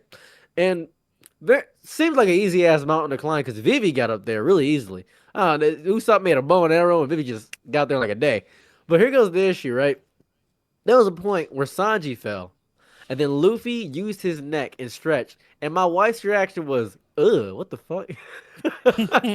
Because she has never seen him stretch his neck. Because he hasn't. Up until that point, he hasn't done neck stretches. He didn't do like a Gum Bell or something like that. He never did that once. I can't. Did he do? I can't even remember if he did. I can't either. I don't know, but it feels like he did it against Kuro apparently. Klahadore? Okay. Yeah, that's what I was thinking. That's when he's supposed to do that. So I was wondering if they did that in even season against 1. Arlong, he grabs his head and moves it. You can know he stretches his neck and with the biting. He doesn't do that against that Samoan Arlong that he's going against. He doesn't go against them. Dominican. So that was Black the whole Dominican Arlong. Black Dominican. Black from Dominican. New York. I know black. From the Bronx. I know black. Yes. New York black. He's huge. I know black. I know black. I know black. Yeah, I just kidding. It's a yoke. It's a yoke. I just kidding. Oh my gosh. I do gotta give credit for, I guess making it feel. Hold on, my wife done something. I guess I give credit for making it feel like Luffy's struggling a little bit because it was the finale. But I think that it's gonna devalue when he loses against Crocodile so hard, because that was the big loss. Yeah, that was the shock. That was the big. Because everybody was like, "Oh, you're desert doo doo." You know what I'm saying? That was like. Was that a real like 4Kids like fucking? It's a 4Kid. Yeah. Like, now doo-doo. you're desert doo doo. I remember that. Oh my god. That show is why I never watched One Piece until I was like in my 20s. Oh my god. Really? That's what got me horribly into One Piece. It was Jamaican Sanji, and it was like, yeah, okay, so yeah, I would watch not it Jamaican, every time. not Jamaican. It was Boston. It was New York, Boston. New York, Jersey Sanji. Was he? Yeah. Yeah, For 4Kids? Yeah, that's true. For Yeah, 4Kids. Oh, it's definitely sleazy. New Jersey. Yeah. Oh, yummy. Yeah. Yo, my sweet petunia. Yeah. Yes, you're right. That is exactly what he sounded like. And he had like a lollipop, and I'm gonna lie, I watched the shit out of that, but I thought that's what One Piece was, and I was like not putting it up there with the shows like Naruto and shit like it should have been. Yeah. Yeah, that's fair. That's Desert Doo-Doo is fucking crazy. That's the funniest shit I ever heard in my life, bro. I heard that shit. I was like, damn, he really is. I was like a child. I was like, he is really Desert Doo-Doo. That's right. Unironically, that is funny as fuck. Like as an adult now, that's funny as fuck. That's low key. That's crazy because I had like a section of people that I knew that were like really into One Piece, and we all enjoyed the 4Kids. Though I promise you, every time I don't know about something, I'm definitely the odd man out all the time because I don't know about the hate online. I have no clue about it. I don't know what's going on because I'll be enjoying something like for some reason, and I didn't know this. People really enjoyed Cannon Busters. I hated it. I didn't know how people enjoy Cannon Busters. I was like, you guys like Cannon Busters? Weird. Horrible anime. Oh, yeah. I don't know what the hell that Cannon Busters is a Netflix anime that is copying Cowboy Bebop. If you look up Cannon Busters, I promise you're only going to like the opening. That's all you're going to like. That's it. I was confused. I'd be confused, man. I'd be confused when people hate something. I'd be like, man, I think this is a great show. And they're like, Baki the Grappler has terrible animation. I'm like, oh, this shit's amazing to me. Hold up, this got 100% on Rotten Tomatoes. What is this? Yeah, Cannon Busters sucks. It's horrible. It's complete trash. It's like the worst thing I've ever seen in my life. Mm-hmm. It's the worst thing I've ever seen in my life. They just doing shit on Rotten Tomatoes then. Okay. Yeah, and Yasuke sucks too, but that's just me. Anyways, it's just... All right, now you. Have you seen Yasuke? Have you seen it? I mean, no, I haven't because I assumed it would suck, but that don't mean that it sucks. Okay. Okay, that don't mean that it do. No, it's bad. It's horrible. It's the worst I've ever seen in my life. I might believe you. I might believe you. I might believe it's crazy. I know it's bad, but I Black Power. The Tyler Perry movies are good. Yeah, that's what I really want to say. Yeah. I think One Piece live action did the whole thing together. If I had to really give it a whole scaling, with Dr. Kureha, with Luffy being a piece of garbage and not being strong, I think if I didn't watch One Piece, I'd give it an 8. But because I watched One Piece, it's a 5.2 out of 10. Well, that's what I'm so glad you said that, because that's my question. Because I see the people that do enjoy it, again, not taking anything. I'm glad that they enjoy it. But the people that enjoy it that are like One Piece fans that are caught up like we are, I'm curious what they would say in like a defense to the things that because our criticism is only like we know how good these moments are supposed to be. Like that's all any of us have ever like said here. It's not anything past that, anything more negative than that. That's my entire point. I just know what these scenes could be. And if the argument is it adapted like good enough, then we can talk about that. But that good enough and good are just two different things is all I'm saying.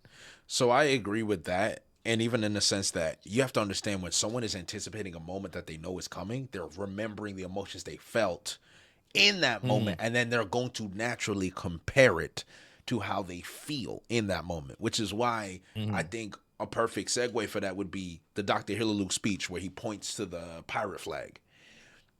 I say that's the only time in the entire series where I think I saw the anime like 1-for-1. It was the most 1-for-1 moment in the entire anime. When he was talking to Chopper about that pirate flag and the acting and everything about it, I stopped seeing a human and I saw Dr. Hillaluk, the anime character, and I was like, wow, I didn't think this was possible. I actually couldn't believe it. I was like, wow, I'm actually shocked. Episode 7, if we're doing like ratings out of everything, episode 7 is the only 9.5, 10 out of 10. It's like, it's literally a 10 out of 10. Because episode 8 is like a 6 right after. I couldn't believe it. So it's like genuinely, genuinely amazing. I mean, God, that Luffy delivery of shut up and join our crew, and he yelled for like an extra 5 seconds afterwards. I wanted to jump off a bridge. I was ready. I was like, where's the Golden Gate Bridge? I would travel to San Francisco just to find the highest peak and take a swan dive. And jump off. That's what I'm saying. It's like, look what they did to my boy. It's hard because like Luffy is like somebody like if you were to say I don't like Luffy because he yells too much and you're talking about anime Luffy or manga Luffy, we'd kill you. You'd be crucified by the end of the day. Like you literally actually can't have that opinion. Kill that boy. We kill that boy. We truly would. We'd have him strapped to the bed like Tom in that Boondocks episode. Like read, nigga. Like we would not.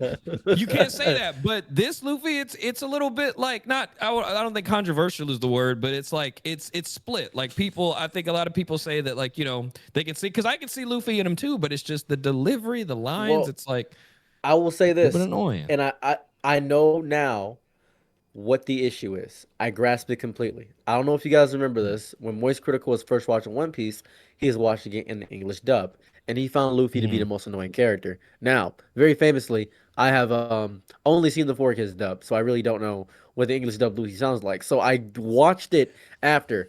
The English dub of Luffy is the worst shit I've ever heard in my life. I think it's insufferable. I was like, holy hell, this is crazy. I understand why he doesn't like Luffy. So now, upon seeing now Inaki Godoy, upon watching him be English Luffy, I completely understand times 2. Why? Because, and this is an issue with language barriers. I'm going to say a random Japanese sentence, and then I'm going to say the same sentence in English. Are you ready? Yes. Sugete konosana ukanase ne. Now, you have no clue what I said, I imagine. I imagine that means nothing. Right? I'm going to go take a piss. Now, which sentence sounded significantly better? It's that, yeah, for sure. It's that. It's also just like, anime just like, and I hate to be like a sub elitist, but like, I think there's a lot of really good dubs. I think that there's some awesome dubs. I don't know where they went because like, it's so rare now for me to actually sit down and like, and maybe I'm just not finding the right ones. I will say that, but it's just like, I think that's just like, the sub of One Piece. immensely better. I think the dub is just, I don't know why you would watch it in the dub. In fact, if you're trying to get, that's like infamous in the One Piece community. When you're trying to get your friends to watch One Piece, you tell them, hey, do not under any circumstances watch this in English. You're not going to finish it. Okay. Yes. Well, the issue is, and this is going to sound crazy, it's language familiarity. That's the issue. You are used to English, and English has no campiness to the entirety or expressiveness in a lot of it. Yes, when you hear someone say a romantic language like Italian or Spanish, they're like, oh, those languages, the language in itself is romantic, which is impossible. Doesn't make any fucking sense. If you speak to a Spanish man, you're gonna be like, this is my language is not romantic. It's in the line deliveries, is what I think. So I think when they're delivering that in Japanese, it sounds better when they try to like the localization, when they try to like word for word say the same thing in English, and then they try to match like how the people in Japanese are saying it. Just come up with something different to say, like, and then say it how you would do it, and then that's how good dubs are made. That's why Full Metal Alchemist Brotherhood is a great fucking dub. The best dub ever.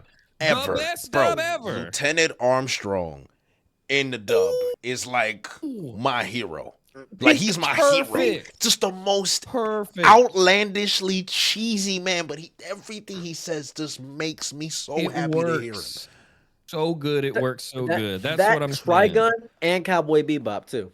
Trigun and Cowboy Bebop. I will also give you both of those because they are insanely good, and that's what I mean. Because I know there's probably a lot that are out now with like good dubs or decent dubs, but back then those dubs, bro, something was different. That's all I'm saying. Freyrin was good too. Freyrin I haven't seen. I've heard Freyrin's dub is pretty solid. I don't know if you guys are. I will say.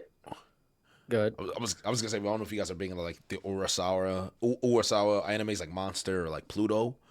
But if you've watched Pluto on Netflix, great work. Brother, Pluto in the dub. I heard Monster was really good though. Monster in the dub, but Monster's on my list. Monster in the dub is so good, and it's so hard to find because they took it away. I watched it all dubbed, and it is perfect. It's one of them. Perfect. Yes, it's on Netflix. I have a website. I can DM you the website if you need it. I have the website. Please send it to me. I'm putting it. Oh, Goofy, you know what'd be great? A great video for you to do. What's that? Just make a video on Bakuno. Bakuno is the most ridiculous anime of all time. I don't know if you've seen it. A Bakuno's hilarious video would be perfect. I just got to throw it out there. I got a better thing that'll get you a million views in your next video. I got a better idea. It's just called Bakuno, like B. Oh, that's what I thought he was gonna say. Baccano. And watch it in the dub because it's perfect. They all do trashy mobster Italian accents. It's hilarious. Yeah. If you want 1 million views, do Baki. That's what you want. You want 1 million views. True. That shit looks ridiculous. Yes, you should. Baki looks ridiculous. Yeah, you should. If you want to see, I'm not even gonna say what's an anime, but if you want to see some crazy stuff, I'm putting that on my list. Let's go. I'll give you some websites to watch it too. I'll message you. That's like, do you guys remember? Do you guys ever fuck with Case Closed? Yeah. So you remember the first dub with that's the show with it's the kid Conan, that right? It was a detective. Yeah, Detective Conan. That I love that dub, the first one, and I can only get that off the DVD now. I hate that, but I fuck with that. I need whoever dubbed Psyche K, because Psyche K's dub is better than the sub to me. Really? And I loved it. Me and my sister used to love watching the sub a lot, man. The dub of Psyche K is the funniest thing I've ever heard. It's so funny it hurts. It's hilariously good. Like, dub Psyche K is phenomenal. It's like the funniest anime I've seen in my life, I think. It's just that good. I'm putting all these down. My gosh. But I think my issue though, and this is a thing. When I was stuck, I was stuck in Saitama. I was stuck in Japan for 2 months, and after being there for like a week, I was like, this language doesn't sound as cool in real life. And I think it's because I was used to hearing somebody say, I'm like, yeah, Tuesday, nigga. I don't know. Like, I would just like, I wouldn't know what I would just hear it and I'd be like, yeah, it's just regular speech. English is saying, yeah, it's just regular. But when you hear it in anime, it's like, Kanye, like, damn, that's nigga, I'm because they're sad. acting. This is what I truly believe. I think they are acting their asses off in that booth in the subs a lot of the time, and it feels like normal for them, because of like how the jokes land and their line deliveries, because obviously it's written to be spoken in Japanese. So again, when you take that and you try to do the same thing in English, it's not going to work. It's just not going to work. Like the one-to-one translations and just like trying to say them the exact same way that they did. But it's like the trap that they fall in is they think that they have to, because they have to like match up with like the the lip flaps and everything. Like they have to like literally. But I don't know. You could write something different, man. I really believe that you could, and then that's a way to like do English dub voices justice, because I really think they're hoed by the localization, and like we could be getting some truly good performances, because the dialogue in the show and all of the English dubs that are good, it's the dialogue is like really, really good, and the performances are good too, obviously. But the dialogue and the direction that they take their voice, really fucking good. And it's like with, I don't know if you know about Corey Kenshin's and this is I'm gonna get so much flack for this. Corey Kenshin made a manga. Mm-hmm. I bought them all. It's probably the shittiest manga I've read in my life. I think I wouldn't recommend it to anybody. I did hear someone say that. It might have been you though. It might have just been you that I remember hearing that. But oh no. Well, it's not good, and I don't blame him, because he did what Tyler Perry does when he thinks he has a good idea. Oh my God. Like, I have the idea, but I don't know where I want to get to it. It's like when you think of the end of a joke, so you have to create the situation around the joke to get there, but you don't know the steps to get there. That's what his manga reminds me of. That is the exact thing his manga is doing. And I think if he has some more time and does stuff with it, it's great. The issue here is what I'm discovering with a lot of, I guess, English things that copy. With Avatar: Last Airbender, the first Avatar: Last Airbender, it wasn't trying to be anything. It was its own unique. That's the greatest show ever made, right there, brother. Greatest cartoon ever made. Yeah. My God. And the reason it was so good is because the screenwriters didn't explain what they were doing with Nickelodeon. They didn't explain. With Korra, they got up their own ass, and it's the same people that made the first Avatar. That's how I know the movie later is gonna suck ass. I have a big feeling the movie's gonna be horrible. Got a big feeling about that.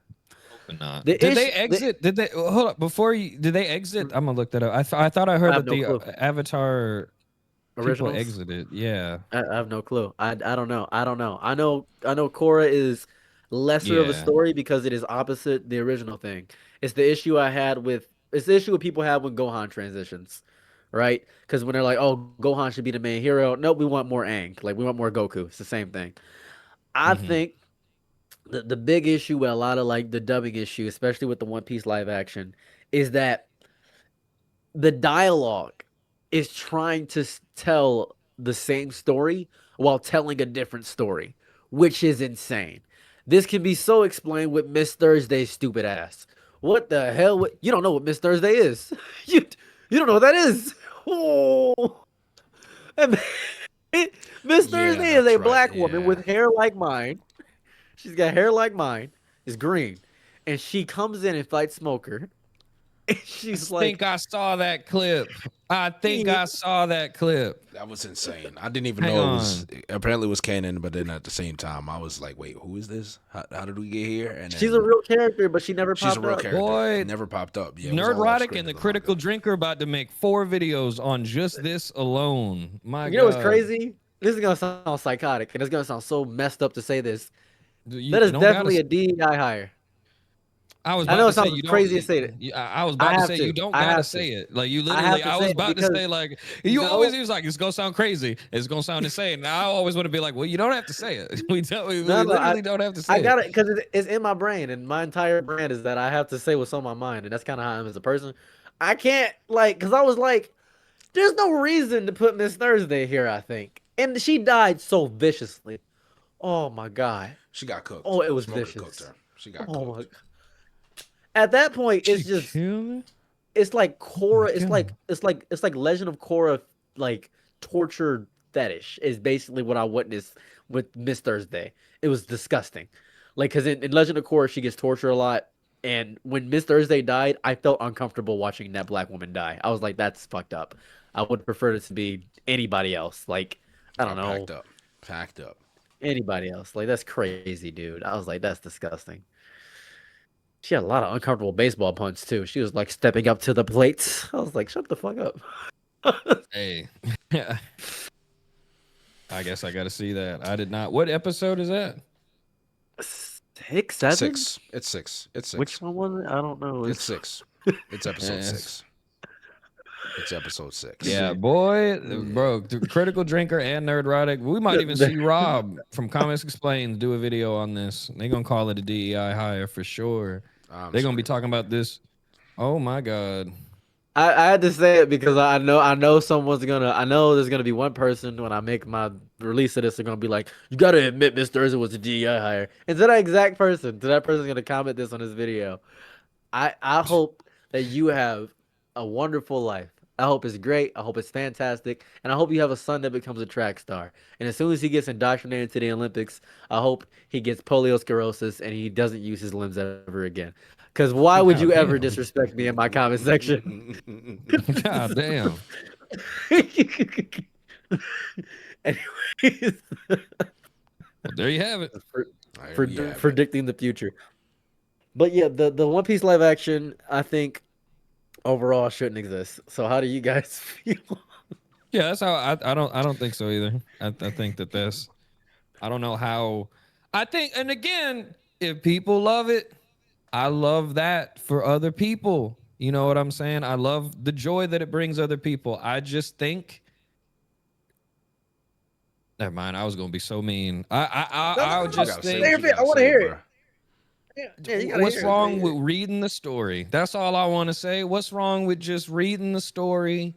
And that's to the people that aren't into One Piece already. The people that are already into One Piece, hey, listen, let's just be for real. That's all I'm asking. If you fuck with it, that's okay to fuck with it. But in the same way, if I watch Love is Blind with my girl, I'm not going to get on Twitter and talk about it like I just watched cinema. That's all I'm saying. That's it. That's all I'm saying. Like, I just want us to be for real whenever we see these things. And even then, we don't have to be for real. Y'all, everybody can still just love whatever they want. That's okay. What about you, Jay?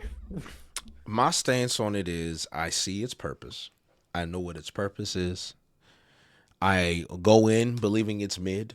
It maintains mid. I will maintain it is still mid.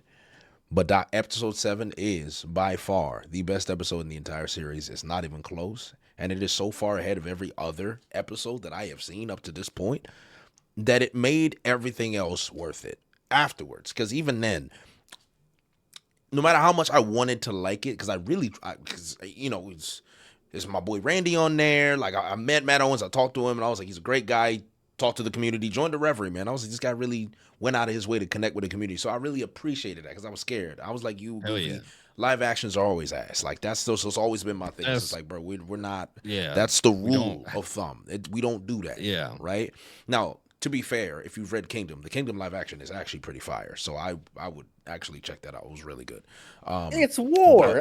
You can't mess up war. Yeah, but they actually Game of Thrones did. Game of Thrones did. But they actually had they have the glaive bend that they have in Kingdom. They actually do it. Like they show all the gimmicks and everything. So like they really did something there. But where's the live action on? Is it on Netflix? I think Jacko can. I will send you. Okay. Yeah, I will send you the website if need be. Yeah, the Kingdom live action is actually genuinely very good, right? All Japanese actors, really good. No begging, nothing. It's just really good. No begging? Yes, no, they don't beg. They don't beg. Now, there's a few things that I need to discuss or mention as I close. Okay. Love Emily. Do not think that she is like the best female actress in the One Piece live action. I think Vivi was better. I think Robin was better. And that's fine. It ain't no shade. I thought Mark Harrelip was the best actor for sure. Right? The guy who played Hero Luke, amazing. I thought Katie Sagal was great. Sanji bothered my spirit in so many different ways, even though I understand why they they made him less creepy and weird, and they turned him into this Riz Lord, and there's some weird dynamic with him and Nami where it's like he about to pipe Nami? Is Nami about to let him hit because he's moving in on Nami, and Nami's receiving it. She is receiving. I'm so glad you said that. Oh my God, I thought I was tripping. I'm so glad you said literally everything. Continue, please continue. My God, I was listening. Speak the gospel. Because the final scene between them, he tells Nami about his mom. So we get a little like Whole Cake Island lore in there.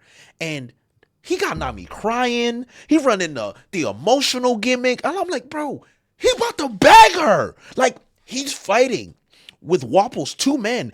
This man stops, looks back at Nami, winks, and she smiles. I said, he about to smash. No, because, bro, I'm so glad you said that. My God, that's my problem with it too. Because like I get the idea of, but in the same way, you know how what they did to Sokka in the Avatar: The Last Airbender, like how they did that. That's how it hits to me with Sanji. Because if he's just like. If he's just risen Nami, that's not Sanji. That's not Sanji at all, first of all. And second of all, like, yeah, that's not... I was real uncomfortable with just the scenes that I saw of them where I am now. You telling me that? Oh, my God. I know. All right, man. I will say this, though, about the Sanji Nami thing, right? I'm going to say this. And I promise I'm just trying to be a contrarian for the sake of it. I hate Sanji with my whole chest. I despise how creepy he is. When he met Absalom, he said, "You took my dream." That was so violently mad at Sanji for everything. His transphobia, it's him being homophobic. Everything about him pissed me off. What made me love him when I first saw him pop up was the fact that everybody on the Baratie was like, yeah, he's suave, he's cool, he loves women. And Zeph got mad because he kept getting so much pussy. And I was like, that's a great character gimmick. A man that is drowning while everybody else starves. This is amazing. I'm watching one man die of thirst and another man drown in an ocean. This is amazing. This is beautiful. And then when he leaves the Baratie, he realizes the world doesn't think he's all hot shit. And I think that's cool, but he doesn't recognize it. Taz Skylar has tapped into one thing that I never thought I'd understand. It's that Sanji is attractive. Like, he's objectively a hot man. He's a prince. He's literally sexy. He's genetically Aryan. Like, he is actively European beauty standards. Like, that's what Judge was like, we got to make nothing but Nazis. That's what he did. Like, Judge made Nazis. That's what he did. So I'm like, the Europeans, he'd be sexy. I mean, he pulled in the manga too. I mean, he got that's the thing. Like, he's just not supposed to know it. Like the you know what I'm saying? That's like he's not supposed to be that the unintentional bagging her gimmick. Yeah. He's supposed to be annoying to everybody. That's what I be. Whenever I see Sanji hit, I'm just like, bro, y'all don't understand. If Sanji was Zoro and he was just out here being Zoro, and he couldn't then be Sanji, if he was just out here being just too cool and rizzing people up and doing all that, like, no, he should. I think, my opinion, love it that he's annoying, because again, if the opposite of that is him winking at Nami and him about to bag Nami, I could do without that, brother. That makes me feel so like uncomfortable. That much more because Zoro is over here accidentally getting like, I don't know, like actually getting like a transfemi like bussy, and then Sanji's like, "How dare you get the bussy?" Okiku.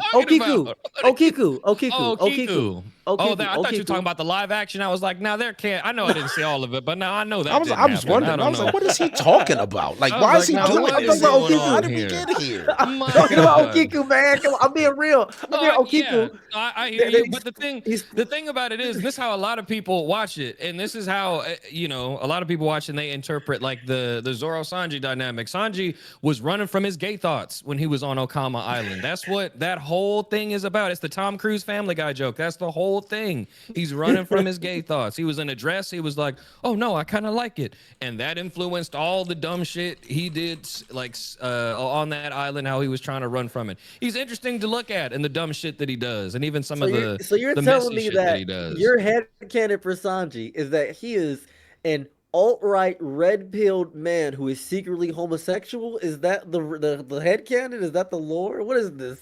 No, not I'm sick of alt-right. these games. For sure not alt-right. For sure not alt-right. He just, for sure, whatever questions he has about his sexuality, when they put him in that dress, he buried it. He buried it deep down inside, never brought it up again. And that is why he's just, he be acting weird and shit. Bill Clinton, I got you. You seen that image of Bill Clinton in a dress? Now, and then, so if you take that away and you just show him rising up literally, and you know what? I don't think I would be mad about it, Jay. If it was anybody other than Nami, like Nami is falling for this shit. She's falling. That's kind of crazy. She was falling for. Oh my god! I know this game. I know that look. I know what that is. Let's be realistic, right? Well, let's be realistic. You want to see? Look at the choices you got. You got an idiot that's gonna put a sword in his ass cheeks, a man who can't fight that's made of rubber, and then Usopp. Like we got been on the sea for 12 seconds. Though, Saros, that's not enough time to get that. Sea fever. God. They got sea fever. They got. My God. Yeah. I saw in interviews they were talking to Emily Rudd, like, tell us about Nami's bond with Sanji, and I was like, they don't got no motherfucking. Oh, I was so hot. They do have a bond. They do have a bond. They're cool with each other. Yeah, they do. And okay, so I won't be facetious, I guess. They have a bond, but like a bond that I would bring up to Emily Rudd on an interview, no fucking way. I think Nami would be, the real Nami would be like, I mean, he's all right. You know, whatever. Like she's cool. You know what I'm saying?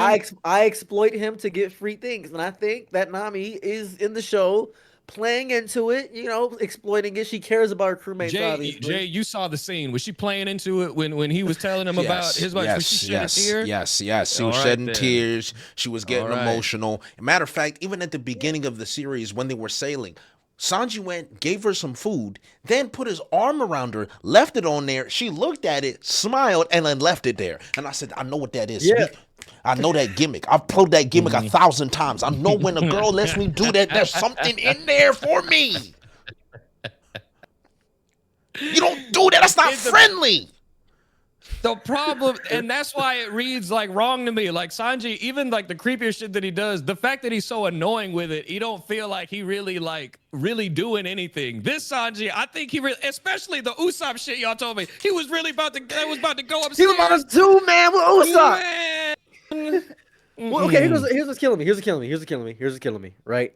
If you don't like Usopp's, if you don't like Sanji's changes, you can't possibly like Usopp's changes. Because Usopp is significantly a better character in the live action. And Sanji to me is a significantly better character. But in the same exact ways. So they toned down Sanji's creepiness and they toned down Usopp's cowardice to an extent where his cowardism this is the issue I have with a lot of One Piece characters. Right? And you can correct me if I'm wrong here. One Piece characters have a gimmick. All of them. Luffy, Sanji, Zoro. And ever since they were first introduced, that is the gimmick that never changes. No matter what it is. Doesn't matter. That gimmick will always stay with that character. And they can grow as people, but not as characters. There's a difference between those two things. Luffy is more of himself. Zoro becomes more of what he is. Usopp is a bitch. Like, it's just, there's differences between the things. Because Usopp is supposed to be courageous and brave and all these things in the manga. But he's not. Even now, on Elbaf, even now, he's not. He's not that.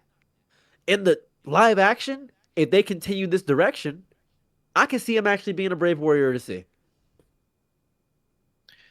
Cap, and let me tell you why. This is the reason why I don't believe that is because, first of all, and this is what I always say about, because I can totally see, you know, whatever frustrations. I know a lot of people have frustration with Usopp in the anime and in the manga. My defense has always been the same. You put me on a boat with nothing but a slingshot, I don't give a fuck. I'm not gonna wake up with the same urgency as everybody else on that ship if I got a slingshot. Apart from that, there has been moments where he has, like, you know, even in the manga and stuff, where he still like showed up and stuff, and he hasn't had a lot of moments. That's like a lot of, I think a very fair like thing to want is like moments for the characters and things like that. You know, I won't. But specifically talking about the live action, I haven't seen all of season 2 yet, so I can't say like if he's like. But from what I have seen, I see that he's still like scared, like pretty much in every scene that I've seen him in so far. He's amazing. He's amazing in Little Garden, and I didn't talk about that much, but he is probably the best part of Little Garden. Period. He pops Yes, up without and literally without a saves shadow everybody. of doubt. Yes, literally the best part. Really? Yeah, Okay. Yes, no, he was godlike. really good in Little Garden. Even in the Wapple scene, he's fighting. He's going crazy in the Drum Island. He's going nuts. He's insane. It is crazy how good Usopp is. He's like my favorite character because of the live action. It's crazy. Awesome. I hate to say it. I hate to say it. I mean, hey, you know, I can't wait to finish it then to get there. But if he does, then that's awesome. That's really cool. My favorite is Robin. But you gotta understand. My favorite is Robin and Vivi for very obvious reasons. That's why they're my favorite. My boy is on Goon Piece. It's crazy. Listen. To be fair, they understood the assignment. That's not his fault. That's not any of our fault. They knew exactly what they were doing, and on top of that, they were farming for the men too. The moment Sanji and Naki took their shirt off, I'm like, yeah, the women eating too. I ain't gonna lie. I was upset. I was like, I gotta go to the gym. But Kenyu's body, Taz's, and Naki, I was like, I gotta go to the gym. I gotta go to the gym. This is ridiculous. Luffy got the same build as me, and I was like, God damn, look at those fucking traps. His traps were crazy. Bro, the abs. The abs on Taz. I'm like, you can grind meat on those abs. What is happening there? Yeah, it was nuts. I just love the Taz. No matter what, Taz gonna find a reason to take his shirt off. That boy is, you know, don't matter what's going on, he taking his shirt off. Have you guys seen his YouTube? Look, a couple videos from him. Yeah, it's just him kicking. It's literally he's just him kicking. He's like, I'm practicing right now. I'm like, what? Yeah, that's the greatest thing you ever seen. That's what makes me. I truly want them to have to go into things after this. Like once however far that they go with the One Piece live action, I wish them all nothing but success and opportunities in other media, so that they can have the opportunities to take their acting to ranges that I know that they all want to. I truly believe Taskiller wants to prove that he could be Tom Cruise or something, and I don't know that they are going to let him do that in the One Piece live action. I just don't know if he's going to get that opportunity. Usopp needs to be in a Jordan Peele film, and he would fucking crush it. He would crush that. Hell yeah, he needs to. It's really good. But I'll say my closing thoughts on the One Piece live action for everybody, so I can get my summary for everyone here. I think that there is a reason for things to exist. I think there has to be a justification for an existence for something. I don't think something is inherently bad by virtue of its existence. I think that there are merits to things that happen. It got my lover into One Piece, which is something I am very thankful for. However, and I don't care about if you enjoyed it. That is worthless to me. Your opinion is it has the same value as my earwax to me, is how I feel about your opinion on the One Piece live action if you enjoyed it. I think it is a horrifying, worthless piece of CGI garbage that everybody involved in it should be horribly ashamed to even consider themselves. Did you trap us? Is that what you... Stop right there. That is not what either of us are saying. That is not... Stop right there. He's trolling. Stop it. Because there's clippers right now clipping what you're saying. And we going to be on the front page of Twitter tomorrow. You gotta do the Stephen A. Smith. You gotta do the Stephen A. Smith. Do not attach any association of this to me whatsoever. I have nothing to do with such nonsense, with such ridiculousness. No. That's dead. Oh man, that's dead. Because everything you were saying before that, I was like, he hitting him with tough love. I did it. Ooh, the ending, I was just like, whoa, wait. I'll be serious. I'll stop messing around. Okay. Oh, thank God. So funny. Oh my God. That was so funny. Oh my God. I was watching this facial expression change. It's so funny. No, I think Inaki Godoy is an amazing, phenomenal actor. I think that the direction he was given is probably the biggest issue most people can have a gripe with. I think Emily Rudd, putting better actors next to worse actors is never a good thing to do. You ever see Gal Gadot in anything? It's just not smart. No. It's just not. It's not smart to do. No. That kills me, bro. It's just not good to do that. To drink. in the Nile. to fill. It's just horrible. To fill the Nile. It's really bad to do that, and it becomes more exacerbated when we have people like Moogie and Jay and me who have been with One Piece for. I have played Battle Stadium Dawn, dude. I have been with One Piece. I still play One Piece Grand Adventure on the PS2. I have it. I still have it. Like the original hardware. I still have it.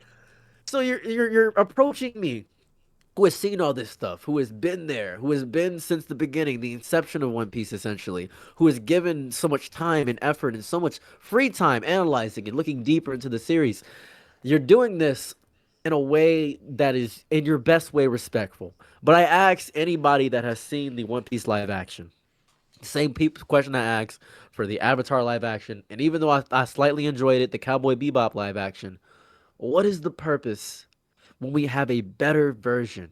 Is it because you cannot respect the medium of animation so much that you need to see real people because you do not yourself respect any medium that is outside of a human piece? You are not respecting art at that point.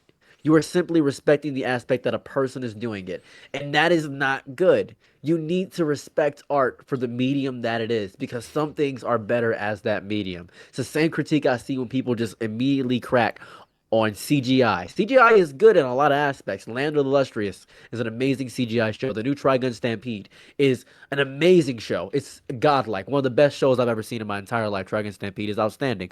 But when you have a bad iteration of that, such as live action, and even Jay pointed out with Kingdom, great live action, you could have done better. You could have gotten people from Kung Fu Hustle to help you out with it. Shaolin Soccer, Stephen Chow, you could have done better. But I don't know what you're trying to do. And Matt Owens, whoever the people are on it, all these people, Taz Skyler, all these people, if you ever see this, if you're curious one night, maybe you're curious about critiquing yourself, maybe you're scouring the internet, maybe you're like Comics Explained, like seeing critiques about yourself and looking for good things about yourself. I don't know. If you're ever seeing this, I ask, what is the purpose of doing this when a greater medium already exists? Hopefully the One Piece does this significantly better, and I'll be happy with The One Piece, the remake by Wit Studio. But I don't understand the purpose of the existence of the live action is my biggest critique. So overall, I'm going to have to give this like a 4.8 out of 10 overall. That's what I'm going to give it. 4.8. Okay. I mean, sure. Like, I haven't seen all of it yet, so that's my cop out. I'm gonna just say that. He said, "I'm just gonna cop out." I do. Yeah. But I do. I think that's fair. I think that when it comes to like justifying, like my closing thoughts, I think that justifying it, there's a way you can absolutely make art, and then like just for the purpose of people like enjoying it. I do think that the creators, like you were saying, should have like the vision for what that they're doing, and I'm sure they are doing that with the One Piece live action. I think with anything live action, like I said at the beginning of this call, I thought we all, as a species, as a people, collectively decided live actions were like we would all hate them. And I think it's crazy seeing the reactions to the One Piece live action, because it feels like one big psyop to make live actions cool again, so that they can just keep doing this shit and then like over and over again just for the sake of more money. And that is what I am like against, because at the end of the day, like you were saying, you could just read the manga. You literally could. You could watch the anime. You could just do that.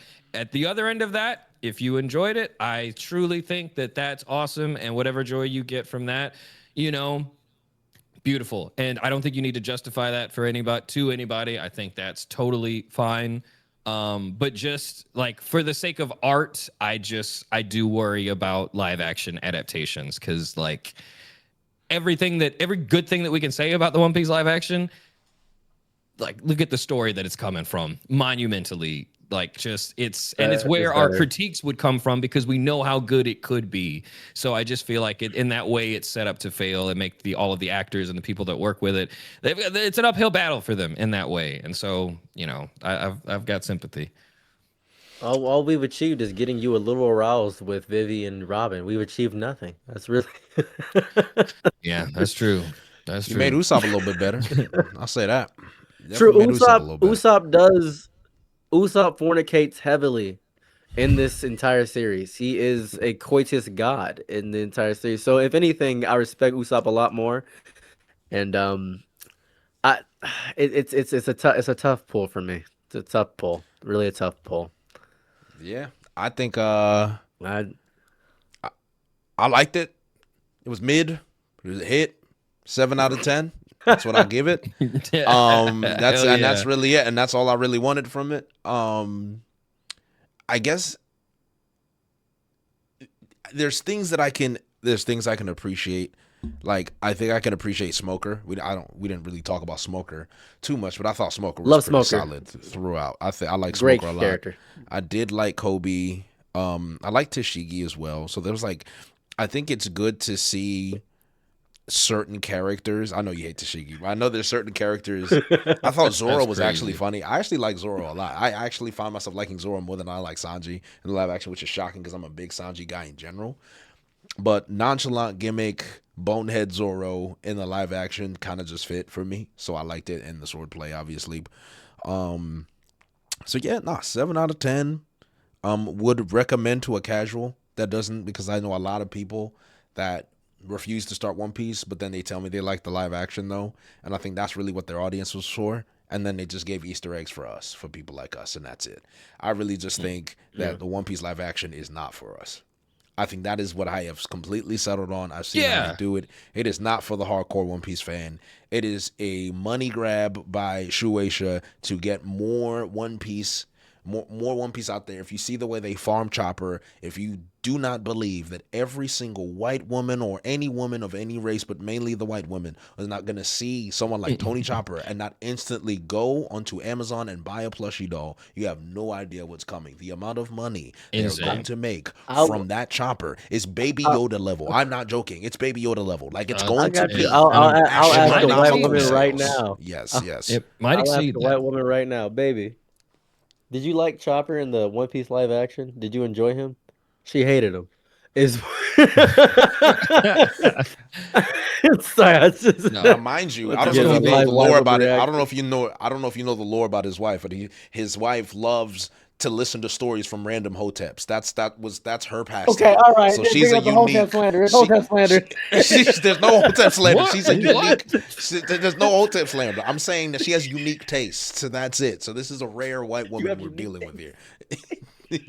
A rare white woman is crazy. I have so many more questions. I've got so many more questions. That's I mean, sweet, tight. Yeah. We know about the firmament. Corn makes you infertile. Oh yeah, my God. Yeah, there's that. Broccoli is man-made. Broccoli is man-made. Your love for white women and poorly seasoned fried chicken is making you weak. That's one of my favorite lines by my favorite youngins. But I will say this though, like I said, I mean, I like the live action, right? That period. You guys have seen my reactions. My reactions are not jokes. They're not gimmicks. I like them. At the end of the day, though, it's not something that I'm going to recommend to somebody saying, I'll say this. If somebody asks me, I want to get into One Piece, should I watch the live action? I would say yes. That would be my answer. I would tell them yes. I would. I would tell them to watch One Piece because I hope after they watch the live action that they actually watch One Piece. That is what I hope. That is what I hope. I hope that their only absorption of the story is not the live action, because then I think we're missing the point. And I think that would upset me. That would upset me quite a bit, actually. Same. Probably, I think you guys should, and a lot of people are gonna hate me for saying this. Either watch episode of East Blue if you can't sit through everything, or episode of Sky Pier or something, or episode of Alabasta, or even more drastic, watch One Piece or something. And if you don't want to watch One Piece and miss everything, because One Piece skips a lot of important things, please just read the manga.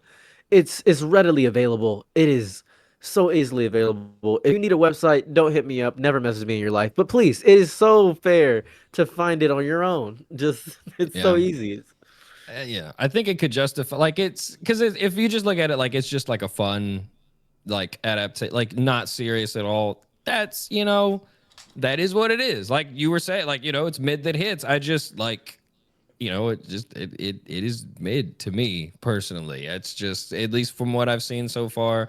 And I don't see it like blowing me away, because like the scenes that really move me in the story, You know why? It's also just like really like, sorry, this is actually my last closing thought. Like, just like One Piece exists in our heads so much. So like we're watching this like with our favorite moments and our favorite stories in our head, some of the lines we've memorized. So some of these characters like exist like purely in our heads with the moments that we've made with them. And so whenever there's adaptations where like a moment happens and we feel like it falls short, that kind of like that might stand out more than what they did wrong. Maybe that's what's happening to me whenever I watch this series. Maybe that's what it is. I can't wait for the Rob Lucci fight where Luffy gets one-tapped by Kaku on accident. I can't wait for that. It's going to be so good. And then he gets one-tapped by Bluno as well. Good God. How are they going to make people lose to Luffy and have it be believable? I'm so curious, actually. It's gonna be so bad. They're gonna be like, he's just hits really hard for real. I ain't gonna hold you. Yes, and even then, right? I think we could even close on this. Is a take I just wrote in the chat actually. If you really compare this to the other TV shows, because it is part of the TV genre, this is not an anime genre. If you're comparing it to the TV shows where we're talking about Power, The Wire, The Sopranos, Narcos, like all of these shows, Game of Thrones, it does not compare. It does not even come close at all, guys. You have to understand. We are comparing it for what its genre. And if you compare it to these, like Peaky Blinders, which is my show, we're comparing it to Peaky Blinders, right? Come on, man. God, Cillian Murphy would act circles around everyone in that show by a considerable margin. And it's not even close. And that's the main character with Arthur Shelby, Polly Gray. I mean, God, like you have so many different people in Peaky Blinders. So when you're talking about a TV show, it's mid. Guys, it's mid. It's actually mid. And that's not a bad take. That's what we're saying. I don't think it has to be, it doesn't have to be a controversial take, a bad take. It truly doesn't. Like, come on, bro. Breaking Bad. Like, come on, to keep it a stack with you. You gotta respect when us three speak about this stuff. We are not getting our opinions from anybody else on the internet. We are literally speaking from our own. You get your opinions sometimes from us sometimes because you'll see us make an analysis video or something of that variety, and you'll get your opinion from that. We are literally, this is our fresh opinion on it. And later, when this, like 3 years from now, people are gonna come to the One Piece live action and they're gonna say, "I can't believe anybody found this good." And when that happens, you will come back to this video and you'll see me looking at you exactly like this, directly in the eye of the camera, and pointing and saying, "I told you so." And that's what's going to happen. And it's going to suck for you because you're defending One Piece live action with your whole soul right now. Some people are. Some people really like it a lot. They say that I'm too hateful. And I got to respect that. That's okay. Yeah, that's if you want to ride for the One Piece live action, that's fine, brother. Love what you love, and I love that. I truly do have no. You are riding like Erwin's troops at the against the Beast Titan is what you're riding into. You're riding on those horses. That's what you're riding into. Just never like whenever somebody like I've never felt like the need to defend something unless it was actually good. That's all I'm saying. So if they really feel it in their heart to like defend the One Piece live action, they got to think that shit's Breaking Bad or something. So I'm not. That's because everything else, if somebody says some shit is mid and I don't know for a fact that it's peak, I'm gonna just let that shit slide. You know what I'm saying? Like, that's fine. But if I'm only gonna jump into something if I know, like, no, this changed my life. So I don't have it in me to argue with somebody if the One Piece live action changed your life. I'm not gonna make fun of you at all, brother. You enjoy that for real. And I'll be honest, I highly doubt if it changed somebody's life. I'm not gonna lie. No, I think it would have made somebody like One Piece, but you know what? Never mind. You never know because you never know what it could do. You never know. What I'm saying? I leave that option on the table. You know what I'm saying? I think that some people is like in real life crying, and like even us, if we get teared up, the reason why I think we would even be critical of it is we get teared up watching it, where we've got the scenes in our head. And it brings us back in. So, and in that way, if that was the One Piece's live action's goal, then you could say that they succeeded. So I will give it that though. There are people that, and I like to think of the least sophisticated person that I know. I don't like to think of people as truly stupid or idiots. Just the least sophisticated person I know. Somebody that doesn't consume a lot of media. They listen to a lot of audiobooks. And I mean a lot of audiobooks. And they say, I read this book, and it's just you absorbing the story and not reading. You're just listening to audiobooks, which isn't really reading. I think about those people. And I think of those people, and I say to them, you are correct. Because you are getting the same exact story I'm getting. But with One Piece live action, you're actually not. You are getting something worse. And I'm happy that you enjoy it, but I just want this to inspire somebody to go do something better. That's all I want. Do something better. With that being said, does anybody have anything else to say? Anything else want to bring up about the One Piece live action at all? Smoker or something? Anything else? Nah, I'm excited to finish that hoe. I chose to control myself from saying what I wanted to say, so I'm good. Yeah, I got nothing else. I'm so weak. I was gonna say something about Robin. I was gonna say something about Robin and Vivi again, so I said, "Don't do it, brother. You got something." If you're not going to Robin and Vivi, no, right on, brother. They're just beautiful women, man. They're beautiful. That's it. It's just I just admiring the beauty. They're beautiful women, man. Just beautiful. Obviously, we all know Emily's beautiful, so let's not. Could you imagine if next week I message you and I'm just like, hey, I got Emily Rowe on the podcast. You trying to hop on? And could you? I get like Emily Rowe, Vivi, and Nico all. The way I'm gonna act like I didn't say none of this. I'm gonna be like, it was honestly, I just love the live action for real. Like, yo, honestly, girl, you cooked. I just don't know why they won't cast you in the Odyssey next to Tom Holland and all those other nice actors and actresses. You really, when you think about it, it's really just you out there, Miss Rudd. You really doing? Are you related to Paul Rudd by chance? Because that's how it seemed when I saw you acting. You know, boy. It's spelled the same way. It has to be, isn't it? Yeah. That's crazy. Oh God. Well, thank you guys so much. I'm gonna force these guys to do One Piece live action agenda one of these days.